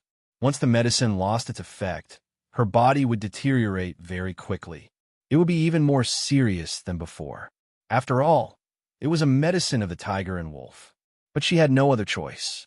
Xiao Feng didn't notice the sadness that flashed through her eyes. Joy appeared on her face. Then this subordinate wishes sect master of victory in the next battle. Gong Sun Shui smiled. Because of her defeat just now, the people of the Yu clan were in a panic. The high priest brought people to calm them down, which gave her a moment of peace. She closed her eyes and thought about many things. Only when the gongs and drums sounded did she open her eyes. She changed into neat clothes and lifted the curtain to walk out. Xiao walked up and down in the stands. Because their identities were more sensitive, he couldn't go backstage to cheer her on. He could only wait anxiously for time to pass. When the time of the competition approached, he looked up at the tent of the Yu clan and saw her lift the curtain and walk out. He rarely saw her wear anything other than a silk dress. Last time, she had sent a letter of challenge to Jean Xian. That snow blue robe had stunned him. Now, she was wearing a snow blue robe. Under the sunlight, the sword at her waist reflected a cold light. It made her already cold temperament even sharper like ice. Everyone in the field was stunned, but they didn't dare to get close. They were afraid that they would blaspheme this snow lotus that seemed to come from the heavenly mountain. She walked out slowly. Her aura was grand and solemn. Even Chu Qingyin couldn't help but sigh. What a domineering queen. Xiao Yao's chest surged with pride. It was as if he was the one being praised and felt honored. Look, this was his person, his future princess consort. Not only was she as beautiful as a flower, but she could also protect the country. Just as he was immersed in his happy fantasy, the second round of the competition began. Chapter 1694. The battlefield had been cleaned up. Now the two of them stood in the middle and cupped their fists at each other. Nice to meet you. Nice to meet you. Whether it was in the stands or below the stands, no one dared to speak loudly. They stared unblinkingly at the two people below the stands. This was not a simple competition. It concerned the future of the two clans. The high priest had just comforted the officials. When he returned, the competition was about to begin. He did not have the chance to meet the sect master. Now that he saw her as usual, he was relieved. The sect master had told him not to worry. He did not expect that they would lose the first battle. Even the calm high priest could not help but sweat. However, he could not panic. The officials were watching. He had to be the strongest shield for the sect master. Moreover, the sect master had been taught by an expert. She had a high chance of winning. Thinking of this, he was slightly relieved. In the stands, Mr. Chu was very troubled. If one side was someone he didn't know, Father Chu would definitely bring Howling Chi back to their old business and perform an earth-shattering cheering dance. Unfortunately, he knew both sides today. He propped up his chin in distress as he watched the duel below. However, Chu Qingyan felt that her father should not do it again. Back then, she was embarrassed by him and wanted to finish the competition as quickly as possible. The referee made the rules clear. No one was allowed to hurt anyone. The two of them, who carried the hopes of many parties, looked at each other and nodded. The referee left, and the competition officially began. Gong Sunshiwei used a sword. Jin Xian also used a sword. When both sides drew their swords, everyone felt that the atmosphere had instantly turned cold. Even the howling winter wind had stopped. Because his opponent was a woman, Jin Xian could not take the initiative to attack. Gong Sunshiwei knew what he was thinking. She raised her sword and attacked him. When the two swords collided in midair, the clang sound seemed to have struck everyone's eardrums, and the sound lingered in the air. But soon, the two of them started to attack fiercely. Every move was fast. The sound of the collision became more intense. The crowd could not help but hold their breaths. One of them was like a dragon, smooth and flowing. The other countered every move with an imposing aura. For a moment, it was difficult to distinguish between them. That's a good move. She can attack from that angle. She's so fast, the Moon Clan fans said. Her reaction speed is unparalleled. Not only can she block the opponent's unexpected move, but she can also counterattack. That's amazing, the Sun Clan fans said. Chung Yinluo sighed. I didn't expect Miss Gong Sunshiwei to be so skilled. As a woman, I'm ashamed. Kong Ling comforted her. It's okay. Everyone has their own strengths. Your medical skills are excellent, so others can't envy you. Xiao, who was at the side, also quickly joined the Moon Clan's camp and became a fan of the Ice Beauty. His future wife was not only as beautiful as a flower, but she could also protect the country and fight with swords. In the future, she wouldn't need to be afraid of others bullying her. Gong Sunshiwei didn't know what he was thinking. If she knew, she would probably roll her eyes at him for being so shameless. Gong Sunshiwei looked at the long sword on the ground and slowly withdrew her hand. She smiled at the person standing in front of her under the sun. Everyone present was silent for a moment. As the saying goes, the person lives with the sword and dies with the sword. So Gong Sunshiwei lost? Gong Sunshiwei smiled faintly at Jin Xian. I lost. Jin Xian cupped his hands. Thank you for letting me win. Jin Xian didn't know why, but he had an illusion that the person in front of him was smiling brightly. She looked relaxed, as if something had been lifted from her shoulders. When he looked at her again, she had already turned and walked towards the spectator stand. The people cheered and immediately surrounded Jin Xin, congratulating him. Gong Sunshiwei heard the excited laughter behind her and smiled lightly. But soon, she calmed down and walked toward her officials who were silent and didn't know how to react. She walked up to the high priest. I've lost. I've disappointed you. Lan Si gripped his cane tightly and said word by word in disappointment and pity, Sect Master, what did you promise this old man before? I didn't want you to do this, but what did you say? Looking at his sad eyes, Gong Sunshiwei sighed and said, High Priest, I didn't lie. I won't go back on my words. Lan Si didn't believe her, but seeing how determined she was, he was confused. Sect Master, what are you playing at? I'm confused. You'll know soon enough. Gong Sunshiwei smiled at him and walked up to the spectator stand. Gong Sunshiwei's loss was reasonable, but also not reasonable. After all, when two tigers fight, one will be hurt. Xiao stood at the wooden ladder and watched her walk up. His face was full of pity. He opened his mouth, but didn't know how to comfort her. She was a woman, but she had to bear a heavy responsibility that even a 9-foot man might not be able to bear. His heart ached for her, and he wanted to go up and hug her. Gong Sunshiwei smiled at him. You don't have to say anything. I feel your heart. At this time, she saw Jin Xin walk up the stage and walk to the center of the stage. The two kings met. It was time to fulfill the promise. The climax of the competition was here. However, everyone suddenly thought of something important. One of the Sun officials said in an unfriendly tone, "Sect Master, you didn't mention the stakes where she declared war." The U officials, who were originally crestfallen, looked up in unison. That's right, the two sides only talked about the content of the competition, but didn't mention what the stakes were. Chu Qingyan and the others were stunned. That was indeed the case. However, when Gong Sunxue declared war, her intentions were clear. She did not want the people to suffer and the people to lose their homes. What she meant was that the two of them would have to fight each other. However, there was no black and white agreement, nor was there any mention of the stakes. If the Yu clan did not admit it, then this competition would have been in vain. Jean Xian frowned. He thought of this as well. The Yu clan smiled happily. The Sun clan was furious. The situation became tense. There was a strong smell of gunpowder in the air. It was as if a war was about to break out. At this time, Gong Sunxue spoke to break the silence. The stakes were set on the day of the competition. What? Everyone didn't understand. Jean Xian looked at her in surprise. He waited for her to continue. If I win, the Sun clan and Yu clan's grudge will be written off. The Sun clan will return the Yu clan's city, and we will mind our own business. Someone from the Sun clan shouted. Then what if you lose? The quiet and powerful voice spread throughout the drill ground. If I am not skilled enough and lose, then the Yu clan will be mine. The Sun and Yu clan will be mine. I will step down, and there will be no more Sect Master Yu.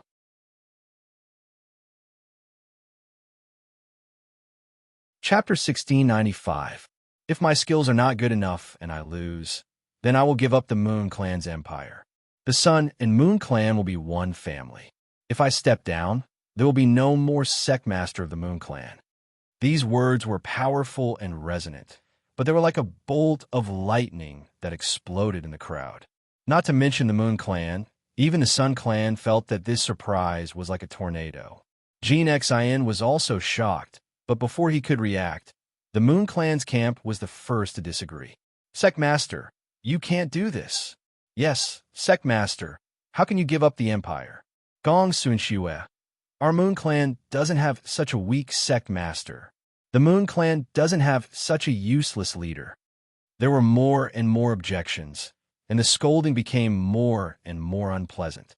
Although Lan Si and the rest were also shocked by her actions, they were still her people and tried to persuade the ministers.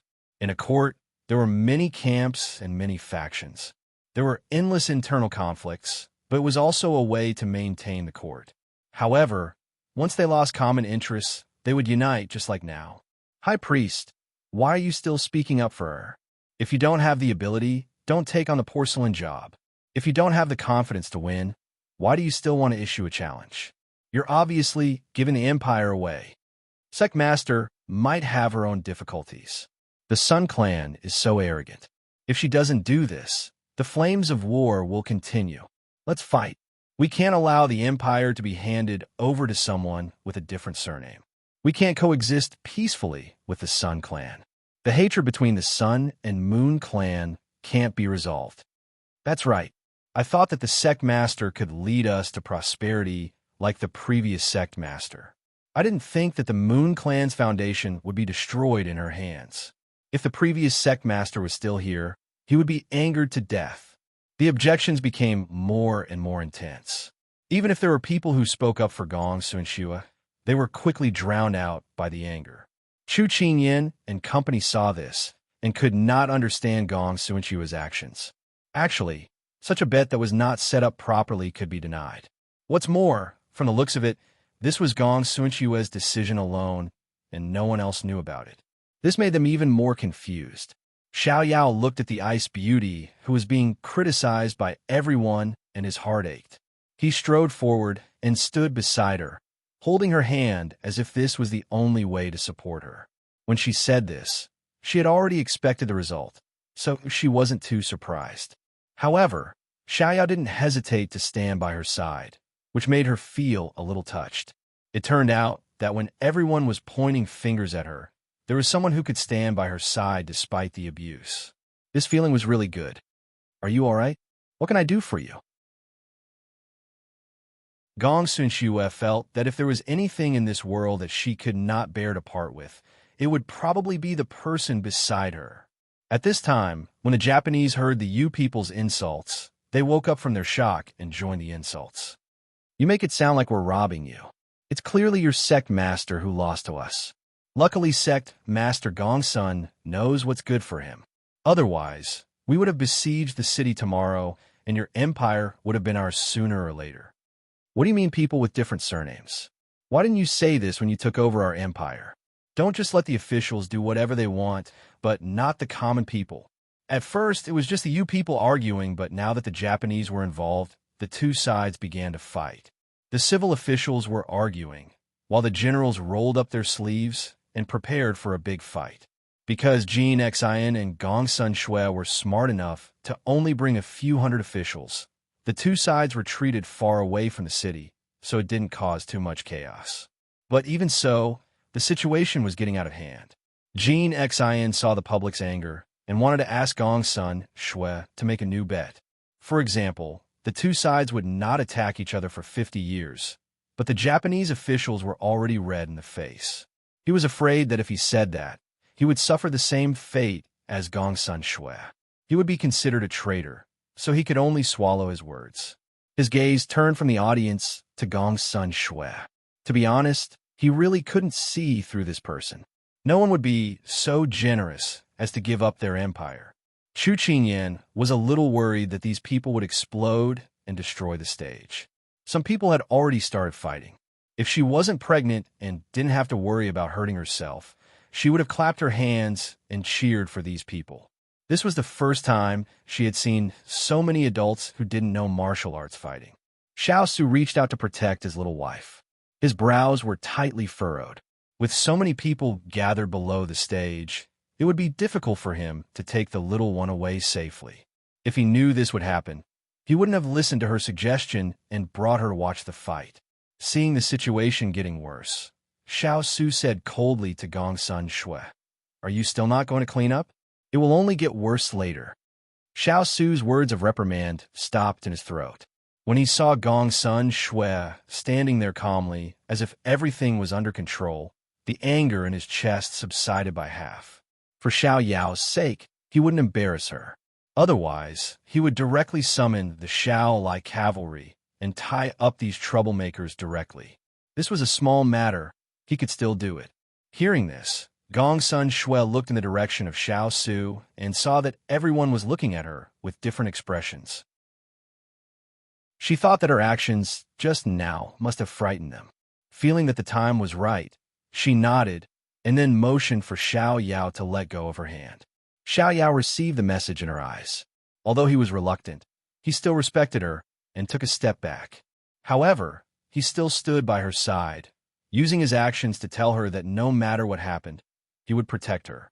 Gong Sun Shue saw that the situation was about to get out of control and her anger had reached its peak. The time was ripe. She stood on the stage and suddenly spoke.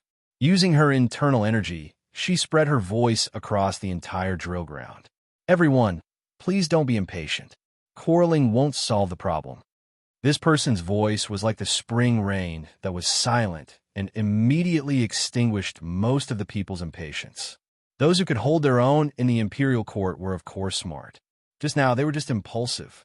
Therefore, they stopped their uncivilized actions, tidied their clothes, straightened their hair, and waited for Gong Sun Shue's next words with a serious expression. "I heard your protest just now. The most problematic thing is that I gave the country to someone with a different surname, which is Lord Morong. I can't agree with this." When Gong Sun Shue said this, many people were at a loss.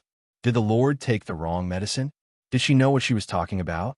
Someone said, disrespectfully, "Could it be that the Lord has taken a fancy to that pretty boy Murong and is ready to enter his harem? So she abandoned her family and country and is willing to be a concubine?" As soon as this person finished speaking, his chest was hit by a stone and he fainted from a pain. Xiao Yao clenched his fists, daring to slander his wife. Did he think that he was dead? However, a stone stirred up 1,000 ripples. The minister's words made everyone understand Gong Sun Shue's abnormality today. Was it really like this? The more and more people looked at her, the more suspicious Xiao felt sorry for the ice beauty standing in front of him. He wished that he could take the blame for her. However, Gongsun Shui smiled and was unmoved. Instead, she threw out an even bigger stone and stirred up an even bigger wave. The reason why I said this is very simple. It is because the blood of the Gongsun family flows in Lord Murong's body. Chapter 1696. Not only were the members of the Sun Tribe and the Moon Tribe stunned when they heard that, but everyone on the stage was stunned as well. Especially Jin Xian. He looked at Gong Sunshui in shock and disbelief. At this time, Gong Sunshui's gaze also fell on him, her eyes full of sincerity. Jin Xian came to his senses, and his expression darkened. He sounded a little annoyed as he said, "Sect leader Gong Sunshui, I hope you're not joking. Even if you want to stabilize the situation, you don't have to do this." Many of the officials from the Moon Tribe agreed with him. They wanted her to not lie to them, just to make them accept the fact that the Sun Tribe had annexed them. Otherwise, they would elect a new sect leader and remove her from her position. Gong Sunshui smiled faintly at Jin Xian. "I'm not joking, cousin." Many people were stunned when they heard her call him cousin. Was Murong Yinxian really related to the Moon Tribe? Cousin? Xiao raised an eyebrow. Before Jin Xian could say anything, Gong Sunshui turned around to face the officials from the Sun Tribe and the Moon Tribe. Her voice was like an ancient bell that reverberated in everyone's hearts. Murong Yinxian is indeed my cousin. His mother is called Gong Sun Yin, and she is my father's older sister. As soon as he finished speaking, the noisy audience suddenly became dead silent. Gong Sun Yin? Could it be Princess Gong, who has been missing for decades? But didn't she fall off a cliff? How did she become Murong Yunchuan's mother? No, the Sun Tribe and the Moon Tribe were at war with each other. How could she be related to the Murong Tribe? Chu Qingyin and the others felt like there was too much explosive news for them to handle. However, as a qualified spectator, they still had to play their part and wait for the main character to solve the mystery. Jin Xian was just like everyone else. He was filled with questions. However, his question was, how could his mother be the princess of the Moon Tribe? Sect leader Gong Sunshui, I hope you don't make up stories. Jin Xian tried his best to calm down as he spoke to Gong Sunshui in a serious tone. Gong Sunshui sighed softly. I never joke, and I definitely won't make up stories about things like this. She took a deep breath and slowly revealed the secret from back then. Gongsun Yin was skilled in both civil and military matters. She was the most outstanding princess in the Yu sect back then. The old sect master had already decided to let her become the next sect master. It was a pity that her third brother Gongsun Jing, who was Gongsun Fei's father, did not want her to inherit the position of sect master. Before passing on the position, he devised a scheme and ordered people to pretend to be bandits to cause trouble. At that time, Gongsun Yin was in the prime of her youth and wanted to make more contributions. Hence, she volunteered herself and fell into the trap. At that time, it was too late to react. She was forced down the cliff, and her whereabouts were unknown. Thus, when everyone thought that the pearl of the generation had passed away, Gongsun Yin was saved by the passing young sect Master Murong, who was also Murong Yunchuan's father. However, at that time, Gongsun Yin was seriously injured, and it was already half a year later when she woke up. At that time, something happened to Gongsun Yin, and the old sect master suspected that Gongsun Jing was the culprit. At that time, he did not have any evidence and could not investigate openly. After all, family scandals should not be aired in public. Thus, he secretly imprisoned Gongsun Jing and let him hang himself to protect his identity. After losing his beloved daughter and son, the old sect master fell ill and could not recover. In a short few months, he passed the position of sect master to his second son, who was Gongsun Shui's father. Then, he passed away. Thus, when Gongsun Yin woke up, everything had changed. She blamed herself for causing her father's death. However, at this time, the situation in the court had already been decided. A new sect master had ascended the position. She was also crippled of her martial arts, and her body was weak. At the same time, she fell in love with Murong Yunchuan's father. Thus, she acquiesced to the rumors. Because she knew that once she appeared, the courtiers who supported her would definitely stand on her side. Then, it would make things difficult for her second brother, who was born of the same mother. Thinking that her second brother's ability was not inferior to hers, she felt assured and handed the Yu clan to him. Thus, she changed her identity and abandoned her identity as Princess Xian. However, there was no such thing as an impenetrable wall in the world. At that time, Gongsun Jing bribed the person who delivered the medicine and faked his death to get away. He also learned of Gongsun Yan's whereabouts and told Suyu about it. However, Gongsun Jing was still exposed. During the pursuit, he accidentally fell off his horse and died. Because the old master's order was a secret, it didn't affect Gongsun Jing's wife. That was why the disaster was buried. At that time, Gongsun Jing's wife was also a ruthless character. She plotted a conspiracy with her father. First, she got rid of Gongsun Shue's father and held the power in her hands. When she learned that Murong Yunchuan's father was fond of beauties, she catered to his fancy and used others to send him countless beauties. She secretly sent a mole into the Murong manor. In the end, that was the source of the Murong clan's tragedy. It was also the beginning of the Sun clan's total destruction. What happened after that, everyone present knew. The story Gongsun Shui told was full of ups and downs. Not only did she reveal the secrets of the imperial family, but she also revealed the truth of the war between the Sun clan and the Moon clan. This series of news shocked everyone present so much that they could not react for a while. Because many people present were witnesses to the events of the past, when Gongsun Shui talked about the past, they could relate many things to it. But these things were too coincidental and too unbelievable. After many people digested the news, their first thought was that it was all made up and could not be trusted. How could there be so many coincidences in the world? Chu Qingyan tried to pry off her big ice cube's hand and pinch the flesh on his arm. She asked stupidly, "Does it hurt?" Xiao Su raised his eyebrows. "I can tell you with absolute certainty that this is not a dream." Chu Qingyan sighed. "I thought that this kind of dramatic story only existed in novels. I didn't expect it to be real. No wonder people say that novels originate from life, but they also surpass life." Xiao Su did not comment. Jin Xin did not doubt her like the other officials who questioned her, because the things she said happened to coincide to some extent with the signs his mother showed when he was young and got along with her. For example, his mother once said that her hometown was the capital of the Sun clan. For example, his mother knew martial arts and knew how to rule a country. For example, his mother once told him that he had a cousin. If there was a chance in the future, she would bring him back to meet his ancestors. Those memories came back to him as Gongsun Shui spoke. He could not help but stare blankly at the person standing not far away. No wonder he felt an inexplicable sense of familiarity when he first saw her. Gongsun Shui had already expected that even if she told the truth, many people would not believe her. So she threw out her trump card. "Everyone, there is no need to argue. I have a witness here. If you don't believe the witness, I have material evidence." Everyone instantly fell silent, waiting for her evidence to be presented. She curled her lips. "Wei Yu, bring her here." Chapter 1697. Lan Si had been so shocked that he couldn't close his mouth when his sect-master had said that shocking secret. Now that he saw her call Wei Yu up, everything seemed to have been calculated. He stared dumbfoundedly at the ink-haired woman in snow-white clothes on the stage, suddenly understanding what she had said before.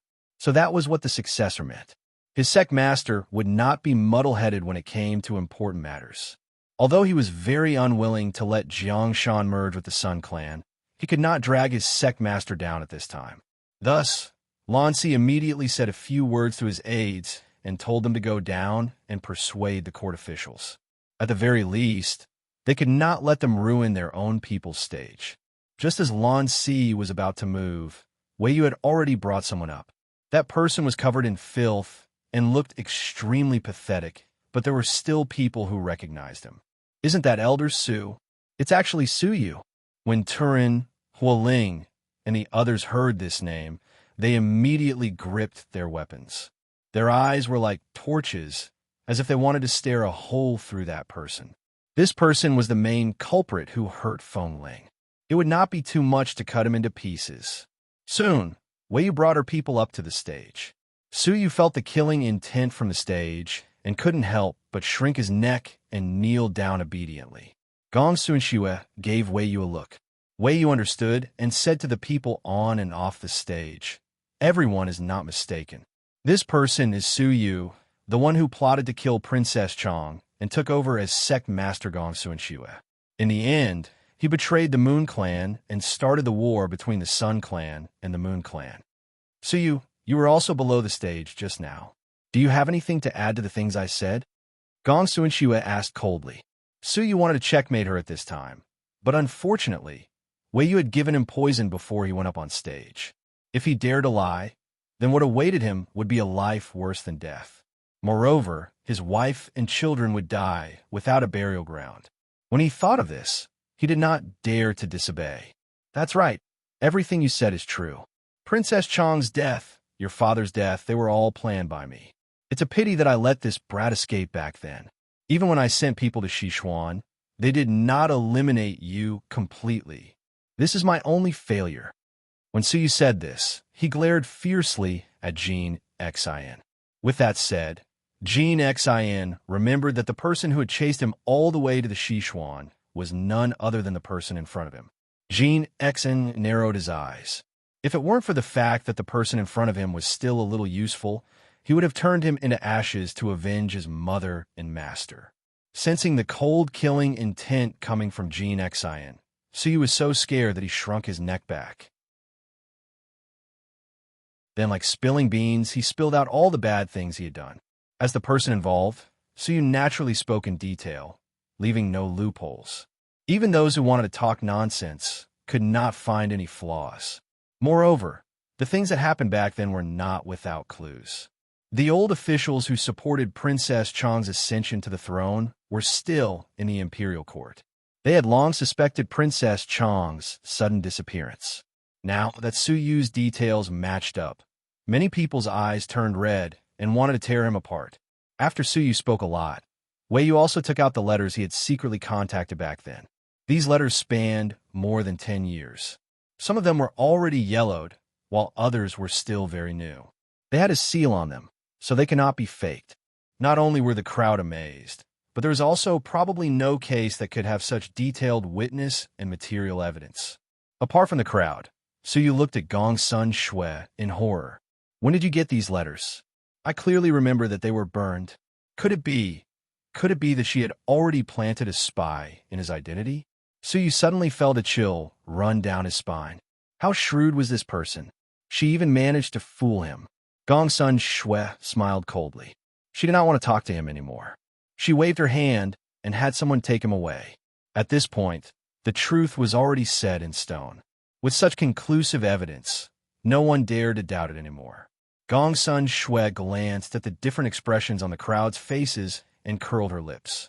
Then she waved her hand and had someone bring a bowl filled with water. There was a dagger on the plate. The bloodline of the imperial family cannot be recognized carelessly. Otherwise, the ancestors will not be at peace in the underworld. Therefore, to eliminate everyone's concerns, I will do one last verification. Blood identification. Once these 4 words were said, everyone expressed their approval. Jin Xin looked at the woman slowly walking towards him, a touch of softness in his eyes. In fact, there was no need for blood identification. He already believed that the person in front of him was his sister. But since it was something she wanted to do, he would go along with it. "I'm sorry. In order to shut everyone's mouths and prevent people from making a fuss about this matter in the future, I came up with this once and for all method. I'm sorry you have to suffer." Gong Sunxue sincerely apologized to him. Jin Xin smiled and shook his head. "It's okay." As he spoke, he took the dagger and made a cut on his finger. Soon, a drop of blood fell into the water. Then, he handed the hilt of the dagger to her. Gong Sunxue took it and made a cut without hesitation. Xiao, who was used to seeing bloody scenes, was extremely distressed at that cut. After a drop of blood fell from her finger, he hurriedly took her hand and sprinkled the medicine he had prepared on her finger. Gongsun Shui could not dissuade him and let him go. Chu Qingyan, who had only seen blood identification on television, came over curiously. Although many people in the modern era doubted this practice, after living here for so many years, she was still in awe of many ancient practices. "It's fusing! It's fusing!" Chu Qingyan exclaimed. The 2 drops of blood floated in the water. Soon, they attracted each other and fused together. When Gongsun Shui saw this, she waved her hand and had someone take the bowl away so that the officials of the Sun Clan and Moon Clan could take a look. After a while, when no one objected, Gongsun Shui clasped her hands behind her back and spoke in a cold voice. Murong Yunchuan's identity has been confirmed. He is indeed Princess Luo's son. Princess Luo, my aunt, was supposed to be the successor of the clan leader. Now, I'm simply returning the position to its rightful owner. After today's competition, everyone can see that Murong Yunxian is skilled in both civil and military matters. He has Princess Luo's demeanor. He would do a better job than I do in the Moon Clan. The Sun Clan and the Moon Clan have been in constant conflict for the past 100 years. Now that such an opportunity has appeared and such a successor has appeared, it is a blessing for the Sun Clan and the Moon Clan. The Sun Clan and the Moon Clan have always been one family. Perhaps this is the guidance given to us by the gods. The Sun Clan and the Moon Clan should put aside their grudges and mend their relationship. The blood of the Murong clan and the Gongsun clan flows in Murong Yunchuan's body. With the blood of both clans, he will be the future leader of the Sun Clan and the Moon Clan. No one could refute Gongsun Shui's words, because no one could refuse such an outstanding leader. Everyone bowed their heads in unison. "Greetings, Leader Murong." Gongsun Shui felt as if a heavy burden had been lifted from her shoulders. She bowed with the others. She had finally achieved what she wanted. Chapter 1698. Jean Xin had just digested the news that Gongsun Shui was his sister when the news of him becoming the leader of the Sun and Moon clans came. He subconsciously wanted to reject this identity, but Gongsun Shui did not give him the chance. She waved her hand and asked Wei Yu to present the seal of the U.S. sect, as well as all the items that signified the U.S. sect's sect master. He looked at Gongsun Shui, who was already prepared. Her clear eyes were filled with expectations and pleading, making it impossible for him to reject. He could only agree. Everyone returned to the residence amidst the cheers of the 2 clans. Because Gongsun Shui had been surrounded by Lan Si and the others the moment she arrived at the viewing platform, Chu Qingyan and the others only met her after they entered the residence. Gongsun Shui knew that they had many questions to ask her, so she went to the meeting hall as soon as she entered the residence. Everyone was still discussing what had just happened. Once they saw her enter, they immediately quieted down. "Miss Gongsun, I didn't think that you would be Jean Xion's sister. This turn of events is too unexpected." Chu Qingyan went up to her when she entered. She was both surprised and happy. "Yeah, why didn't you tell us back then? You made me worry about you for so long." Xiao also moved closer, his face full of grievance. Gongsun Shui saw that everyone treated her like an outsider and was a little touched. She said apologetically, "I'm sorry, I had no choice." Chu Qingyan hurriedly waved her hand. "It's all right. I thought that Jean Xian had no relatives in this world. Now that he has a sister like you, it's simply too great. But when did you find out about this?" Everyone fell silent as they waited for Gongsun Shui's answer, because this question was also what they were puzzled about. Gongsun Shui's eyes flashed. She wanted to dodge the question, but Jean Xian was also looking at her with shining eyes. He must be very curious as well. She thought about it and sighed in her heart. Then she slowly confessed. "I also found out when cousin returned to the Sun Blaze sect and sent people to investigate his identity." Everyone was shocked. Didn't she already know? Then why didn't you tell him back then? Jean Xian stood up and walked in front of her. His expression was very solemn. She knew that if she told the truth, everyone would definitely have such doubts. She clasped her hands behind her back a helpless expression on her face. At that time, the Yu clan was plagued by internal and external troubles.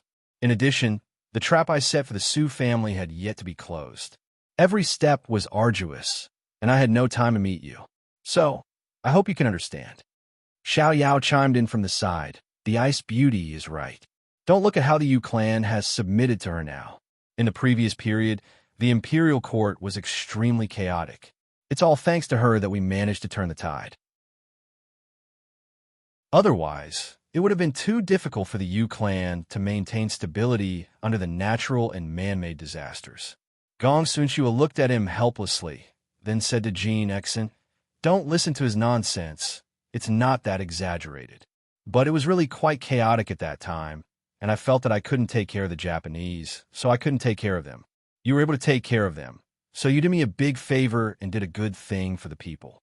Jean Exon reluctantly accepted this reason, but he thought of something and frowned again. If that's the case, why set up a competition? The two of us can openly reveal our identities. Why do you have to do something so superfluous? Seeing that he had asked this question, Gong Sunshue's expression became a little evasive. I also want to compete with you, to see if Aunt Chong's son is as outstanding as she was back then. Jean Exon nodded, then thought of something. No, if you want to compete, we can do it anytime, anywhere. Why must the Sun clan and the Yu clan be the stakes? And how do you know that I will definitely win? Today on the spectator stand, the things that she had asked Wei Yu to present could not have been so complete if she had not prepared them beforehand. How could the leader of a clan carry those things around with her? Unless she had already predicted that he would come to Luocheng and that she would lose. If she continued to evade, these questions would only increase. Gong Sunshua met the questioning gazes of the crowd and sighed softly. Just like what I said at the drill ground today, because the hatred between the Sun clan and the Yu clan runs too deep, we need an opportunity to resolve it. However, opportunities are also created by people.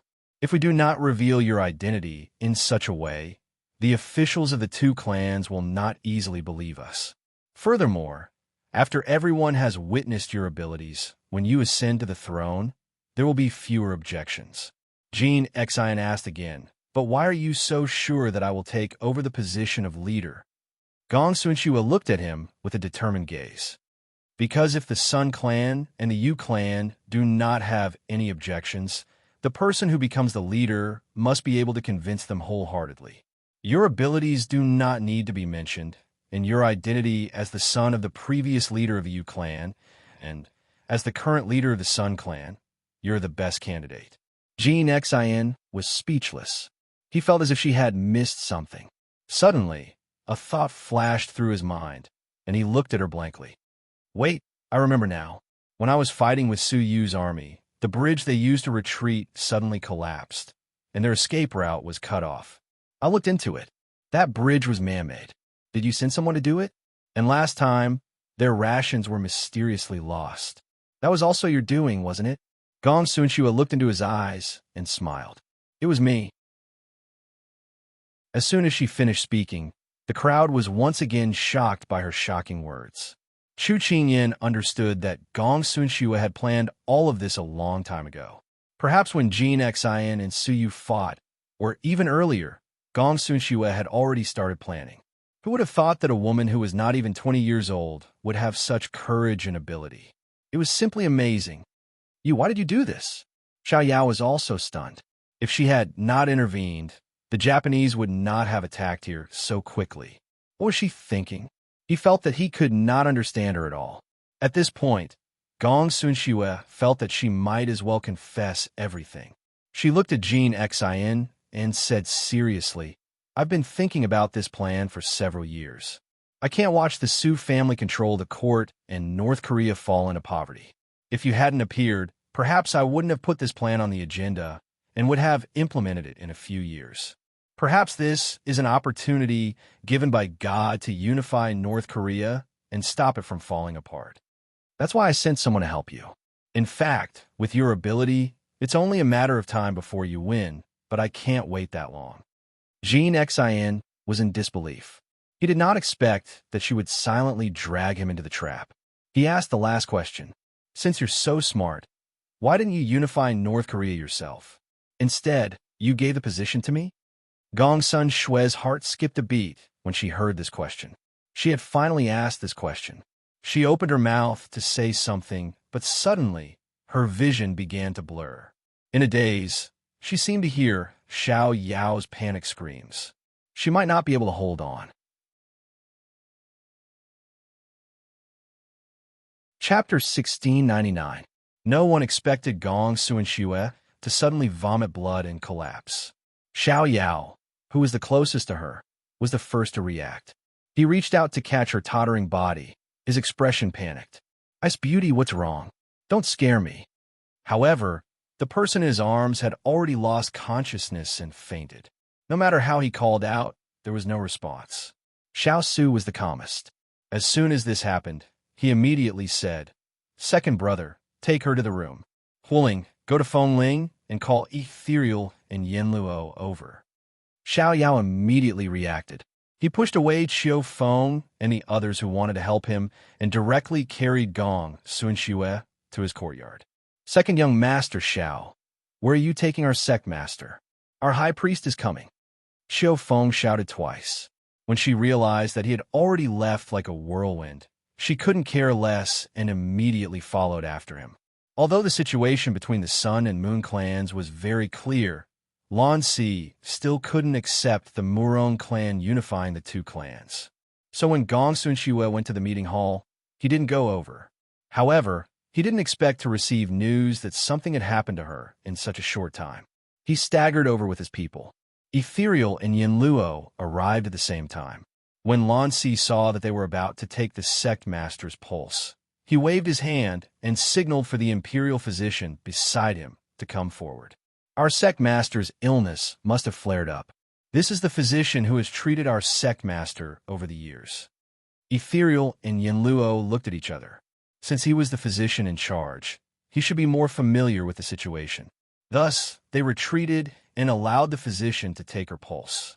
Xiao Yao pulled the physician to the bed and anxiously urged, "Quick, take a look.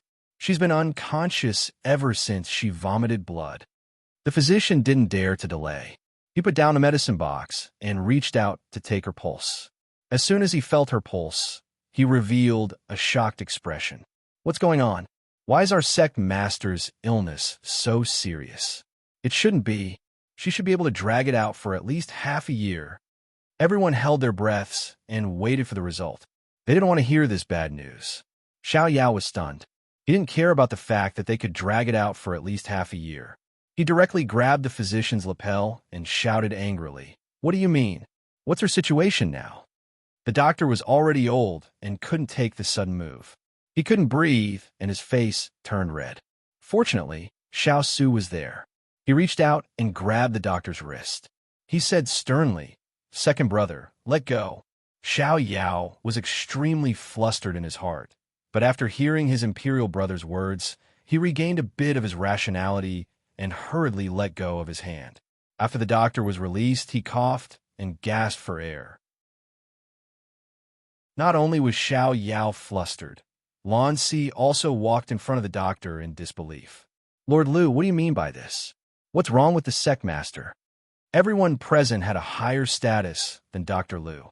Moreover, this was an urgent matter, so he did not dare to delay. "If I'm not mistaken, sect master has already begun to fall ill 10 days ago. More importantly, sect master seems to have taken some kind of medicine, which caused his condition to worsen. Now his body is beginning to dry up." Qiu Feng, who was standing at the side, almost went limp when she heard this. She cried and said, "Before today's competition, the sect master took some medicine. He said it could restore one's body to its peak condition." Lan Si angrily rebuked, "Nonsense! Why didn't you stop him? Moreover, sect master's condition is so serious. There must be something wrong with her daily life. How did you take care of her?" Qiu Feng knelt heavily on the ground, tears streaming down her face. Sect master did not allow this subordinate to spread the news. She said that after everything was over, she would properly nurse her body back to health. This subordinate was negligent. This subordinate is guilty. Jean Exine stared blankly at the pale woman on the bed. So today, he was not mistaken. She really was holding on. He had just found out that he had a younger sister. Was he going to lose her again? At this moment, Xiao saw the painful expression on that snow-white face. His heart ached, and he reprimanded everyone. Now is not the time to pursue responsibility.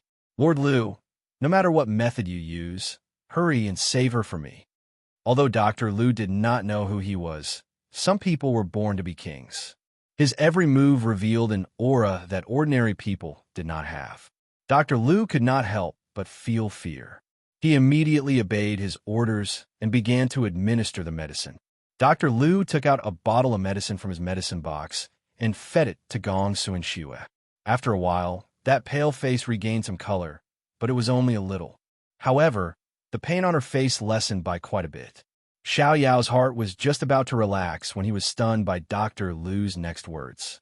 Dr. Lu stopped and turned to Lan Si, saying in a sorrowful voice, "High Priest, you also know that Sect Master's illness has been acting up more and more frequently in recent years.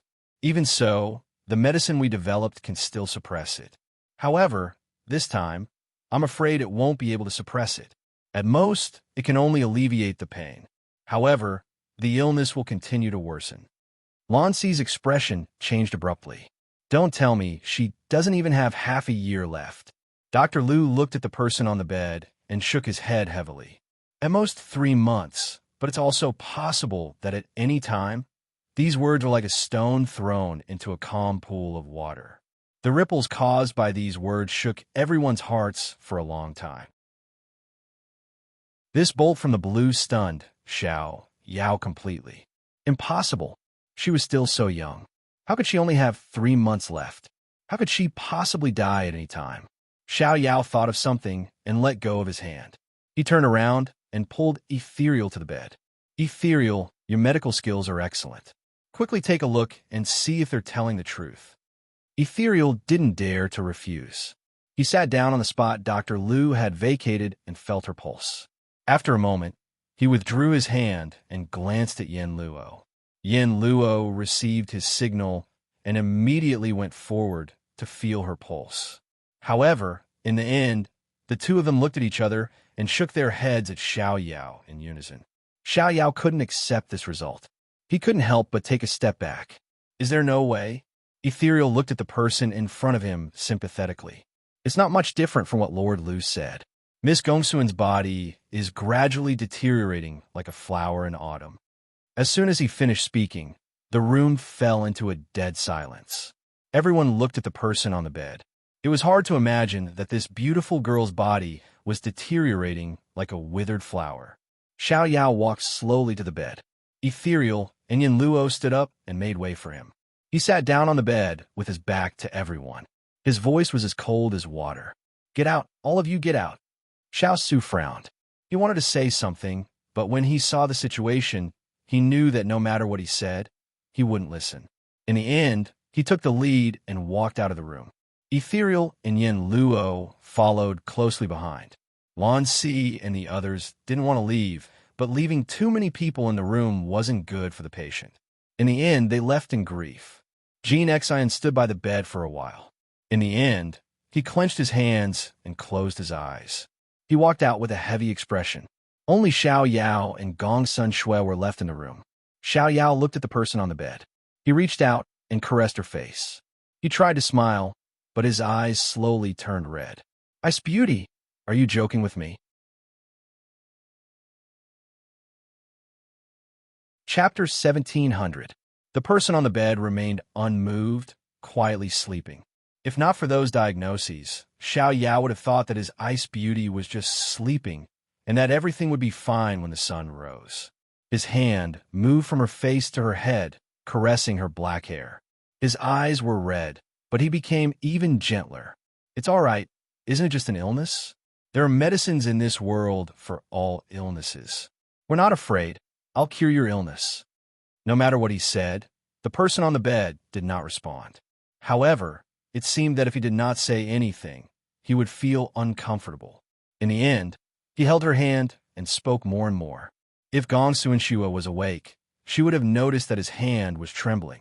That was because he was trying his best to suppress the fear in his heart. He said so many words, seemingly to comfort her, but in fact, he was also convincing himself. Ice Beauty, the outside world is so beautiful. I haven't taken you to see it yet. Do you still remember the big plate chicken I told you about last time? I was planning to take you to eat it. He said in a daze, not knowing what he said.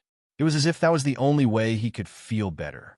In the end, he pressed his face against the back of her hand, murmuring deeply, Ice Beauty, wake up and look at me, okay? Don't leave me, okay? He did not know if the unconscious Gong Sun Shua heard these words, but Xiao Su and Chu Qingyan, who were standing outside the door, heard them. Because Chu Qingyan was pregnant, she did not dare to squeeze in during the chaotic situation just now, even though she was anxious. She only came to visit now, but she met the people who were chased out by Xiao Yao. Everyone else had left, leaving only her and Big Ice Cube behind. The voices inside were not loud, but the two of them had profound inner strength, so they heard every word. Is it serious? She asked the person beside her with a worried expression. Xiao Su nodded. Ethereal said that the illness has entered the heart, and the life force is constantly flowing away. She may wake up today, or she may fall asleep forever in the next moment. Chu Qingyan widened her eyes. Is there no way? No. Xiao Su's low voice continued to ring out. She felt a lump in her throat and threw herself into Xiao Su's arms. Her voice was sorrowful as she said, How could this be? I thought the clouds had parted and the moon was shining brightly. Xiao Su hugged her small body tightly and sighed softly, but he didn't know what to say to comfort her. Originally, he thought that there was a glimmer of hope at the end of the tunnel, but he didn't know that there was no way out. Ethereal also mentioned one more thing during the treatment. Whether or not the patient could wake up depended on the patient's desire to live. If the patient did not have any attachments and did not have a strong desire to live, then it was very likely that the patient would continue to sleep. Everyone thought back to what she had done over the past few days. When she handed the Sun-Moon race and Sun-Moon race over to Jean Xin, she probably had nothing left to worry about. And so, Gong Sun Shua slept for 3 days. Xiao Yao also stayed by her side for 3 days. Because no one knew when she would wake up, and no one knew if she would stop breathing in the next moment. So, Xiao Yao couldn't and didn't dare to leave. It was as if he didn't know what fatigue was. He kept talking to her about the interesting things he had experienced when he was young, about the prosperity of the Sichuan, and all the beautiful things in the world. He wanted her to be attached to this mortal world. It was as if he was saying, Look, this world is so beautiful. There are good food, beautiful scenery, and so many people who care about you. So open your eyes and take a look. Don't sleep anymore. When the Emperor Emeritus found out that the idiot had not slept for 3 days and 3 nights, he brought Father Chu over to force him to go back to sleep. However, they heard his voice at the door. The two of them stood outside in a daze for an hour, but didn't go in. The Emperor Emeritus looked a little pitiful. I know this idiot talks a lot, but I didn't want him to talk so much. Father Chu looked at the tightly shut door, and his expression became serious for once. Maybe that Ice Beauty will find him too noisy and beat him up when she wakes up. Then, she'll nag him like Tang Sanzang. If it was in the past, the Emperor Emeritus would definitely ask him who Tang Sanzang was. At this time, he sighed faintly and said, It's good if she can really be woken up. Let's go. Aren't you going to drag him out?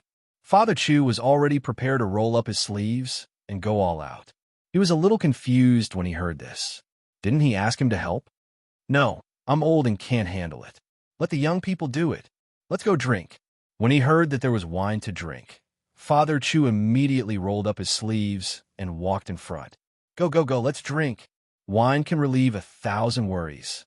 The Emperor Emeritus looked at the bouncing person in front of him and shook his head with a smile. He didn't know if this person was really stupid or stupid.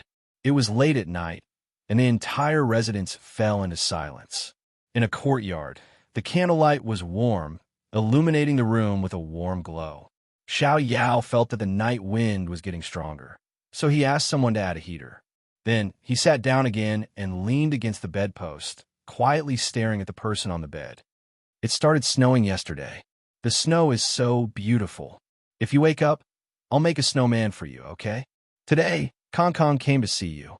He said that if you continue to laze around in bed, you'll be a bad child. Ice Beauty, you've already slept for 3 days. If you continue sleeping like this, I'll pull your ear and wake you up. He pretended to speak casually, but just like the past 3 days, he still didn't get any response. No matter how strong a person's mind was, after holding on for so many days, their spirit would collapse. The ethereal said that if she didn't wake up in 3 days, then Xiao could no longer force a smile. He held her hand tightly, and pain filled his eyes bit by bit. Ice Beauty, wake up and look at me, okay?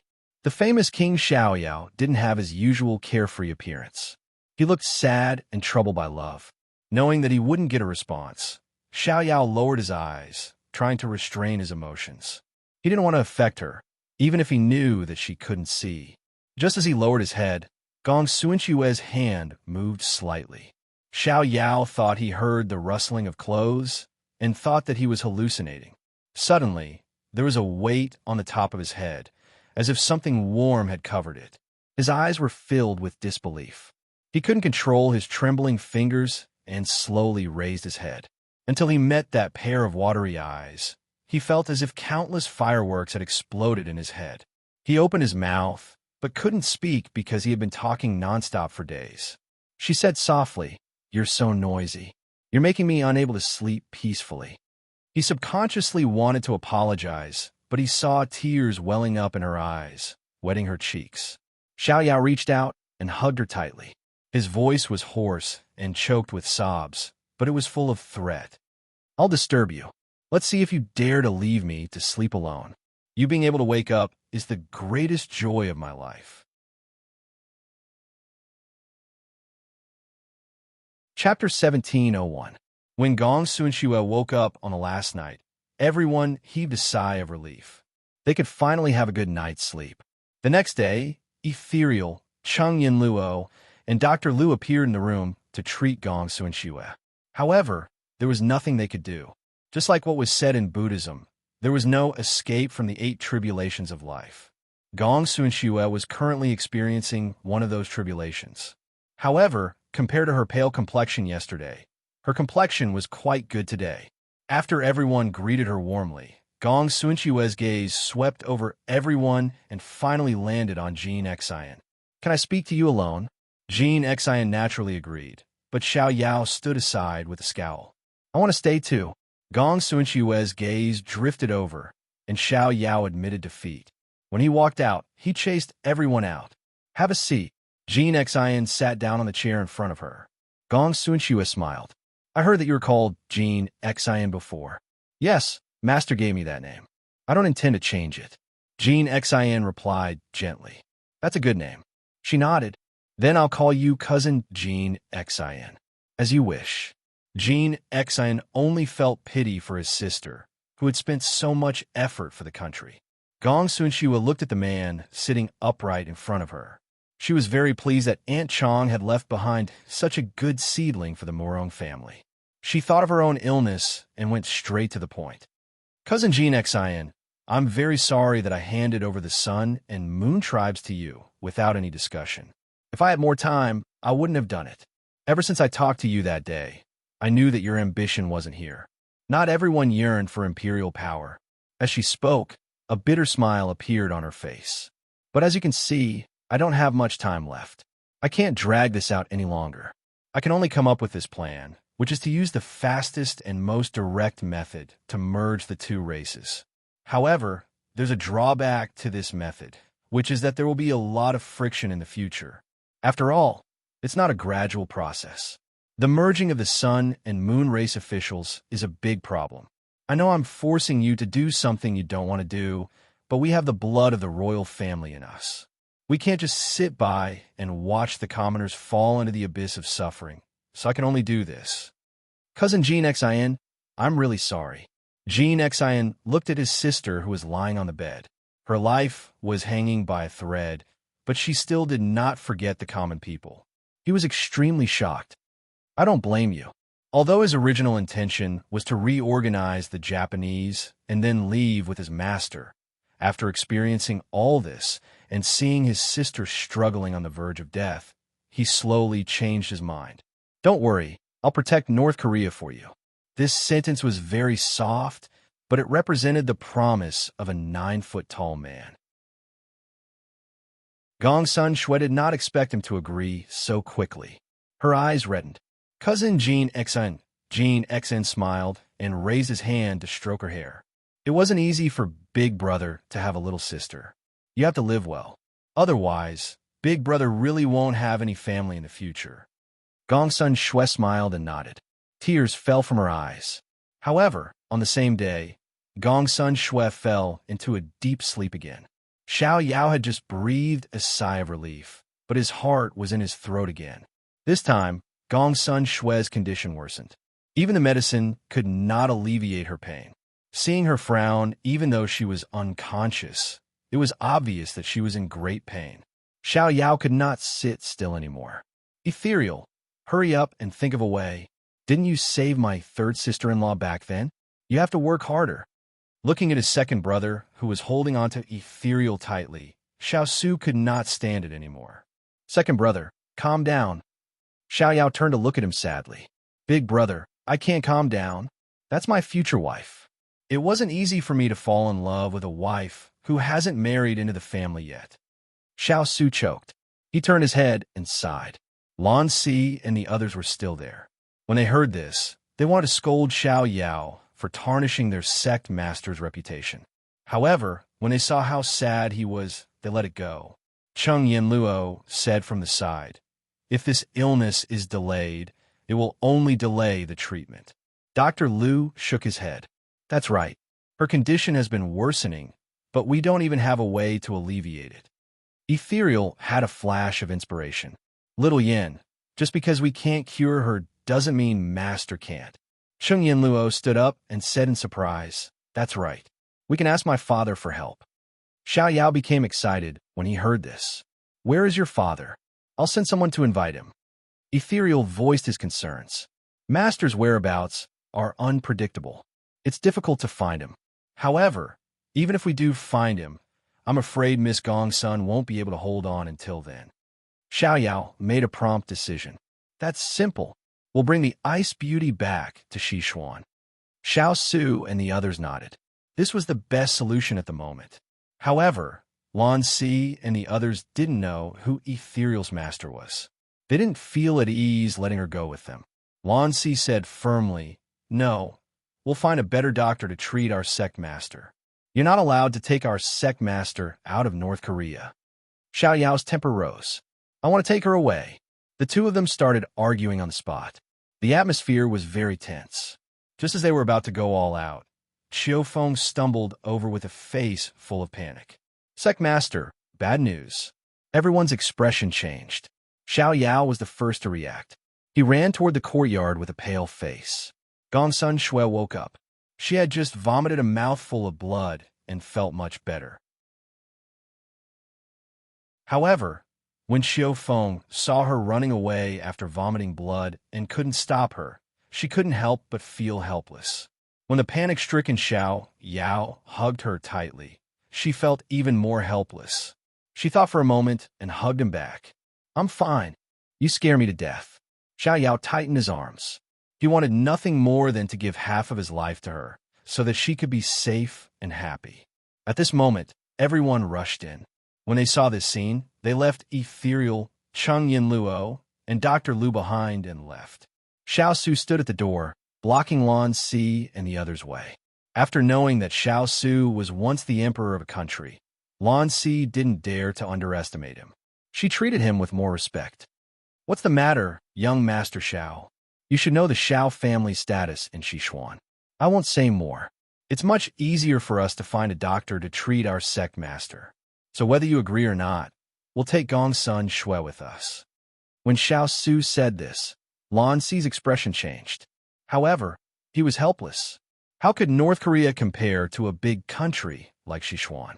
However, he couldn't hand over his sect master to them so easily.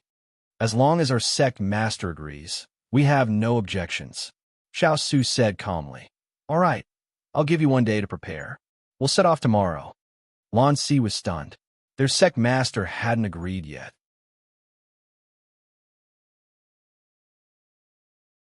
Chapter 17:02. However, no one expected that Gongsun Shui would not agree to leave North Korea. Why? Now that she finally had some hope, Xiao Yao really couldn't understand her thoughts. Gongsun Shui had already taken her medicine and eaten. Her complexion had recovered a little. She was no longer as gentle as she was when she woke up and saw Xiao Yao today. I grew up here. I don't want to leave. It's not like we won't come back. When you're cured, I'll come back with you whenever you want. Okay? Xiao Yao coaxed her gently, as if he was coaxing a child. How do you know I'll definitely come back? The more Gongsun Shui saw him treating her like this, the more upset she felt. She turned her head to the side and spoke insincerely. Xiao Yao was stunned. She felt that she could not cure her illness. When everyone was working hard for her sake, she gave up. How could he not be angry? You haven't tried. How do you know you can't cure her? Are you 100% sure? Gongsun Shui looked at him emotionlessly. Even if it was ethereal, they could not guarantee it. He was not a doctor and could not guarantee it. However, seeing her like this, it was obvious that she had given up on herself. He was both distressed and angry. There were other people in the room. Xiao Su patted his brother's shoulder. Talk to her nicely. Don't be angry. After that, Xiao Su led everyone out. Only Xiao Yao and Gongsun Shui were left in the room. There was no one else around. Xiao Yao sat down in front of her and reached out to hold her hand. Unexpectedly, she pulled her hand back and avoided his hand. She seemed to casually roll up her sleeves. Xiao Yao had always been thick-skinned. He had been rejected by her many times in the past. He had already trained himself to adjust his mentality. He did not take this small matter to heart. Instead, he continued with the previous topic. Ice Beauty, don't worry. My brother has many people working for him. When we reach Sichuan, he will find you a good doctor. Just trust me this time. Don't be angry, okay? Gongsun Shui shook her head. I'm not throwing a tantrum. I know that your Xiao family is indeed powerful, but I can't bear to leave this place. My father said that Yi Luo must return to his roots. I know very well whether or not my illness can be cured. Maybe I'll just fall asleep. I feel guilty for making you guys work for nothing. Xiao Yao said patiently. How is this asking us to work for nothing? Ethereal and the others can't do anything about Fengling's body. We also need to find a better doctor. Ethereal's master is a world-famous doctor. As long as we find him, there will be hope for you and Fengling's illness. Moreover, you're still living well. Don't curse yourself. The heavens are virtuous. You're so kind and good-looking. They won't take you away so early. Can you come with me in peace? There was no need for him to ask if there was a famous doctor in the world. Based on his doting tone, she had already agreed in her heart. However, Gongsun Shui put away the bitterness in her heart and turned to look at him. Xiao Yao, I'm not related to you. You don't have to do so much for me. I won't leave this place no matter what. You don't have to persuade me anymore. These understated words were like a basin of cold water poured directly from the top of Xiao Yao's head, chilling him to the core. He had been hanging around in front of her for so long. Although they had never gone through thick and thin together, the friendship between them was worthless in her eyes. In the end, all he got was not related to her. He really wanted to ask if her heart was really made of stone. Why was it still so hard after he had covered it for so long? A ball of fire rose in his heart. However, when he saw her pale face, he could only swallow all the words he wanted to say. He had nowhere to vent his anger, and he didn't want to see her. In the end, he got up and left without a word. Seeing him leave in a huff, Gongsun Shui's face turned even paler. She clutched the quilt tightly, and her face was full of pain. What she said just now was not her original intention. But other than this, she really had no other choice. Xiao Yao's setback with Gongsun Shui soon reached Chu Qingyin's ears. She looked worried. How could this be? The two of them couldn't come to an agreement? Or did second brother make her angry again? It shouldn't be. Second brother doted on her to the bone. He was so protective of his children. How could he make her angry?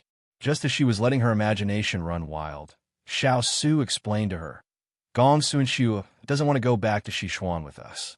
Chu Qingyin suddenly understood and said, actually, I can understand Miss Gong Sunxiu's feelings.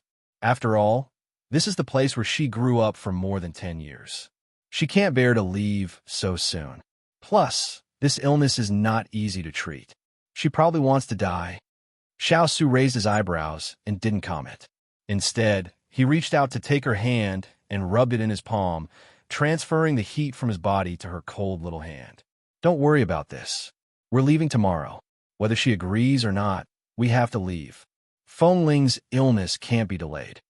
Chu Qingyin glared at him. She didn't blame the big ice cube for saying this. Feng Ling had managed to keep his life for the past 2 days. While the situation was good, he had to find a way to prolong his life. So the big ice cube couldn't wait any longer.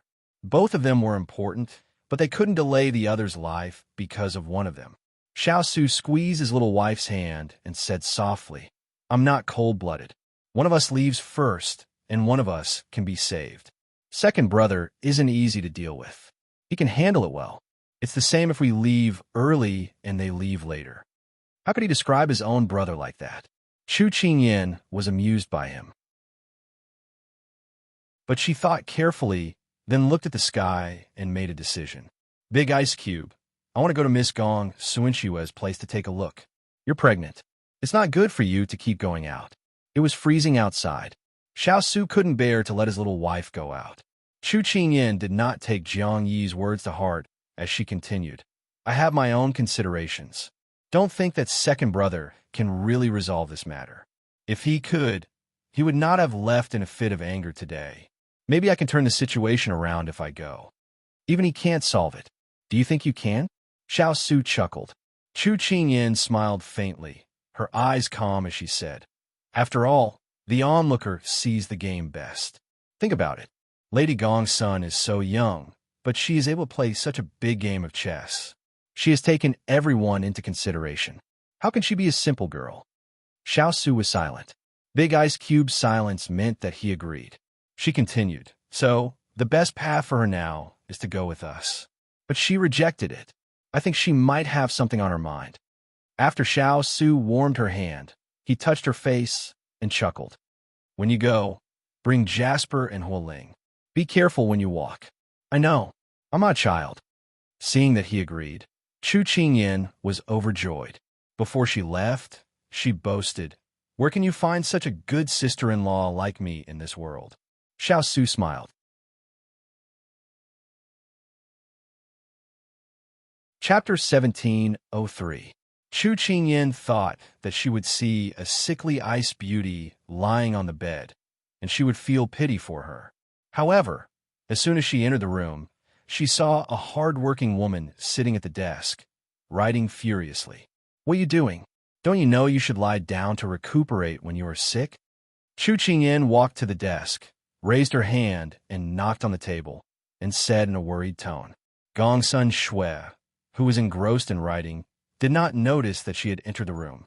At this moment, she raised her head and looked at the beautiful woman in red with black hair. She came back to herself. I couldn't stay idle, so I finished all the government affairs left behind. She put down the pen and looked confused. Mrs. Xiao, what can I do for you? Chu Qingyin teased her with a smile. Can't I come to visit you if I don't have anything to do? Gongsun Shui said embarrassedly, of course not.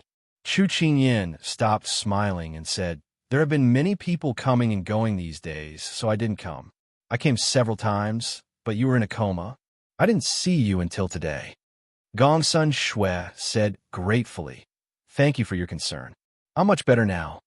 Chu Qingyin saw that she did not cherish herself and could not help but say, even if you're much better, you shouldn't waste it like this. It's not like you don't have people under you. Just let them do the work. Besides, don't you still have Gene Xian? You are in a special situation now. Don't be so tired.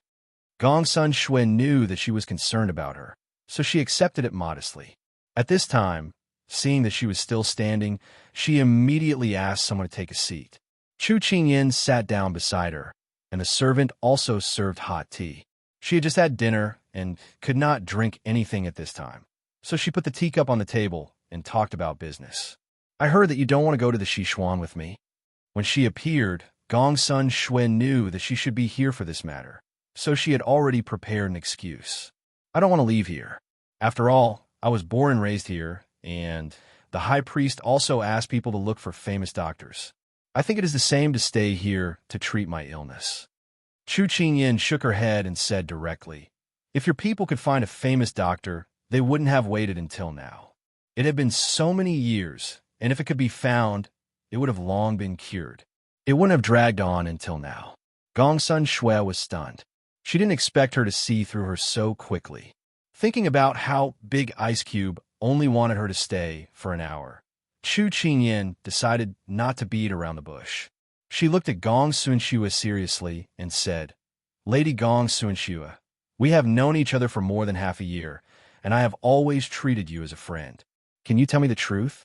Are you really staying because of these reasons, or do you have other difficulties? Regardless of whether or not Xiao was the reason, she really liked this girl who was as pure as ice and as pure as jade. Whether it was her nature or her character, she felt that she was very good.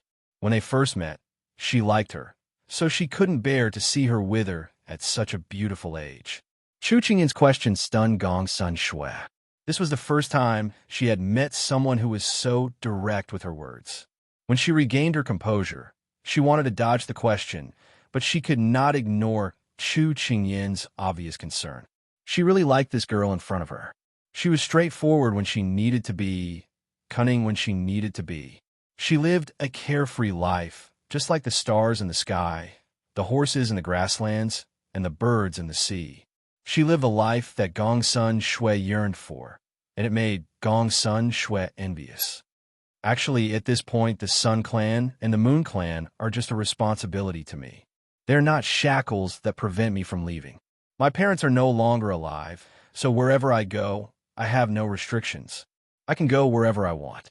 It's just that, Gongsun Shui smiled and said self-deprecatingly, it's just that when I'm no longer the young sect leader, my life doesn't allow me to be willful. It's as if the heavens want to take my life after I've completed my mission. I don't know if I can live for one more day or 2 more hours. I will only be a burden to others. Why bother? The last 3 words couldn't be any lighter. It was like a feather brushing past, but left behind an indescribable sense of loss. Chu Qingyin looked at her with pity. She could understand how she felt, but she didn't forget why she came here in the first place. By others, you mean Xiao, right? Gongsun Shui's long eyelashes fluttered. She closed her eyes and said with a bleak voice, I'm already a person who has 1 foot in the coffin. He still has a great future ahead of him. I don't want him to waste his time on me, and I don't want him to see me for the last time before I leave. He's a mountain stream, the wind of the earth. He should be free and carefree. I don't want him to be held back by me. She wasn't blind. How could she not see his feelings for her over the past few days? Therefore, she didn't want to be a burden to him. Only when he left far away and returned to his unrestrained Sichuan could she leave with peace of mind. Although she tried her best to hide the pain and reluctance in her eyes, Chu Qingyin still caught it. She couldn't help but think of Ethereal and Pang Zhijing. She clearly loved him, but she had no choice but to push him far away. Miss Gongsun, do you want to hear the opinion of someone who has been through this? Gongsun Shui looked up at her and nodded. The light cast their graceful silhouettes on the paper window, becoming a touch of light in the gradually cold night. Chu Qingyin didn't leave until Xiao Su came to pick her up. Gongsun Shui was still immersed in the conversation between Chu Qingyin and her just now. At this time, the door creaked open. She thought it was Qiu Feng who came in to tidy up and didn't pay attention. It wasn't until the slender figure stood in front of her bed that she raised her head in a daze. When she saw the gentle smile on his face, she was stunned again. She couldn't understand why he left because of her anger today, but acted as if nothing had happened. She was stunned and didn't say anything. Xiao had already bent down and half-knelt in front of her bed. His tone was extremely gentle. I was in a bad mood today and made you angry. Don't be angry. You can do whatever you want. Leave or stay. It's up to you, all right? After leaving the house today, he slowly calmed down in the cold wind. The ice beauty was still sick, so why should he be calculative with her?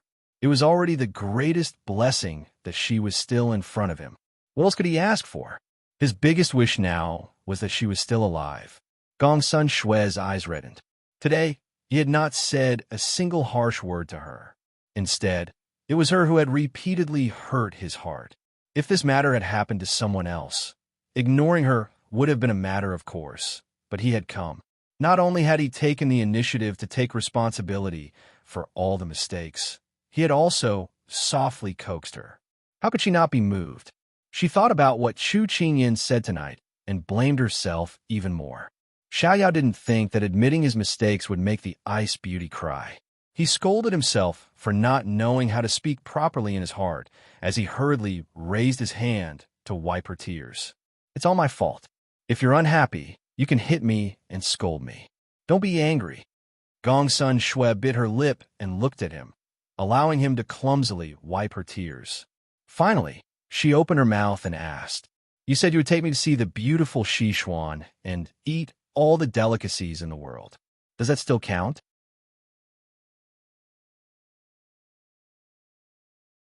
Chapter 1704.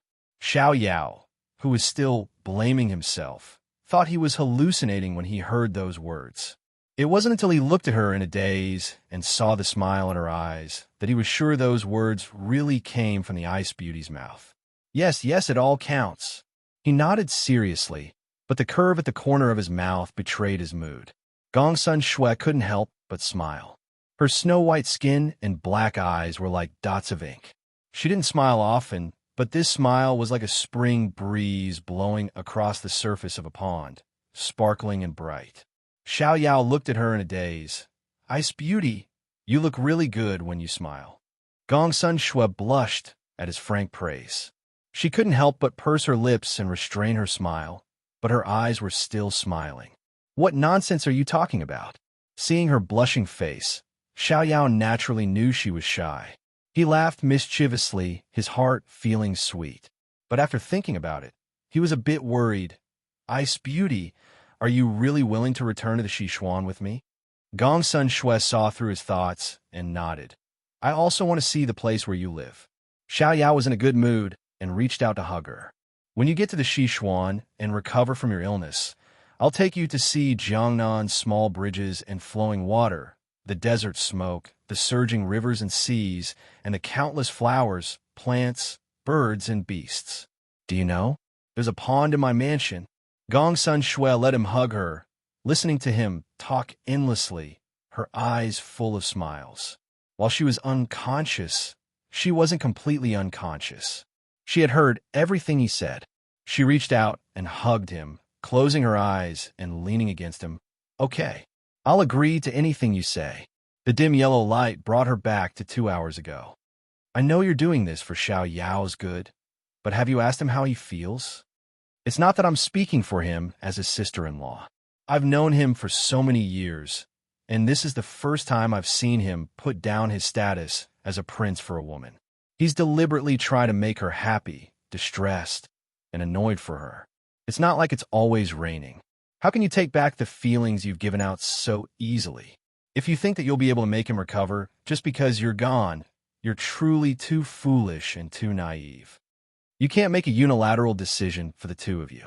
That's too selfish. Who doesn't live for death? From the moment we were born, we were destined to step into the grave. But just because we knew we were going to die, did we stop living our lives? Then what's the point of living? I once heard someone say that living is probably for the sake of when the clear spring flows by, the taste is sweet, when the flowers are blooming, there is someone to accompany, when the wind and rain is blowing, there is someone to protect. Therefore, everyone is bound to die. Why do we have to be so fixated on when to die? Isn't it better to live in the present? That soft and elegant voice was still echoing in her ears. Gongsun Shui smiled gently. Yes, she was too selfish. She thought that everything she did was for the good of the other party, but that was not what he wanted. Xiao Yao buried his head in her hair. His voice was a little hoarse. Ice Beauty, I'm very happy that you've changed your mind. I'm really happy. Gongsun Shui pulled herself away from those words and quietly let him embrace her. Her limbs, which were always cold, were warmed up by him. She closed her eyes. When she opened them again, her eyes were clear. There was no conflict, no hesitation, and no trouble. Thus, Xiao heard the most beautiful and moving words of his life. Xiao, I don't know how long I can live, but if I can live as long as I can, I'll accompany you. Okay? The elegant gentleman in front of her had pulled her out of the ice mountain and snow. The endless darkness was far away from her. He had filled the void in her life and made her feel no longer lonely. He had made her realize that there were many things in this world that were worth pursuing other than responsibility and righteousness. For example, freedom, good food, beautiful scenery, and love. Xiao could not believe what he had heard. He raised his head to look at her. His trembling hand caressed her face. His eyes were a little misty. His voice was resolute and decisive. Okay, you'll definitely live a long life. We'll definitely live until our hair turns white and all our teeth fall out. He gently planted a kiss on her face and made a sincere vow in his heart to hold your hand and grow old together. Tonight, she would offer her true heart and no longer run away. She would accompany you as long as you lived. This promise was desperate and affectionate. To grow old together was easy to pick up the brush, but it was not easy to finish writing stroke by stroke. But no matter what the future was, they had to live in the present. Only by loving could they have hopes and expectations. If they did not cherish the present, even if they had 100 years, it would only be a fleeting moment. It would all be a waste. Early in the morning, the carriages and horses left Luocheng in a grandiose manner. On the city gate tower, Xining leaned on Jean Xian's shoulder. Her eyes were red, and it was obvious that she had cried. At this moment, she asked in a hoarse voice, "Will we be able to see Master again?" Jean Xian hugged her waist tightly. His gaze was reluctant to part. "That day will come. Mem, I hope that cousin and Feng Ling can recover soon. We will." Separation was the most important thing. East and west flowed like water. When Chu Qingyan and the others were heading to Sichuan, a dark purple figure walked out of the mountain gate. If Chu Qingyan and the others were present, they would know that this was the entrance to North Korea. This person was none other than Higashio Motetsu, whom they had not seen for more than a month. He closed the mountain gate and looked at the scenery around him. He smiled softly. He did not expect that almost a year had passed since he left that day and stood on the land of Sichuan again. He took a deep breath. Home was still the best. Although the scenery in North Korea was not bad, it was still separated by a layer. At this moment, the mountain breeze blew and the leaves rustled. Although it was a little cold in this winter, it carried a familiar warmth to his ears. Sichuan was still the best. Everything was pleasing to the eye. However, out of the corner of his eye, he saw a series of footprints on the ground. He stopped stretching and bent down to look. The footprints were different from those of a man. They were very small. Because it had just rained, the prints on them were still clearly visible. He saw the familiar lines, and the corners of his mouth curled up. This little girl had indeed come out. It was not in vain that he had chased her all the way here. He had gained something. Actually, he was also feeling very bitter. Every time he went to a place, she had already left. Now, even with his eyes closed, he could tell which footprints belonged to her. It was a tragic sight for a palace master to end up like this. However, now was not the time to sigh and lament. Finding the person was the key. He casually threw a signal into the air. As long as the people of the Moon Palace saw it, they would come to help. He casually tore off a piece of grass and bit it as he leaned against a large rock. His mind was a little distracted. He wondered how the little witch was doing now. Now that they were out of North Korea, he had given the order. It was only a matter of time before he found her. As long as he found her, he would definitely settle the score with her. He had seduced her, but did not take responsibility. What was this? However, at this moment, Higashio Motetsu, who was filled with resentment and longing, had no idea that she did not want to take responsibility at all. Tao, haha, it's too late.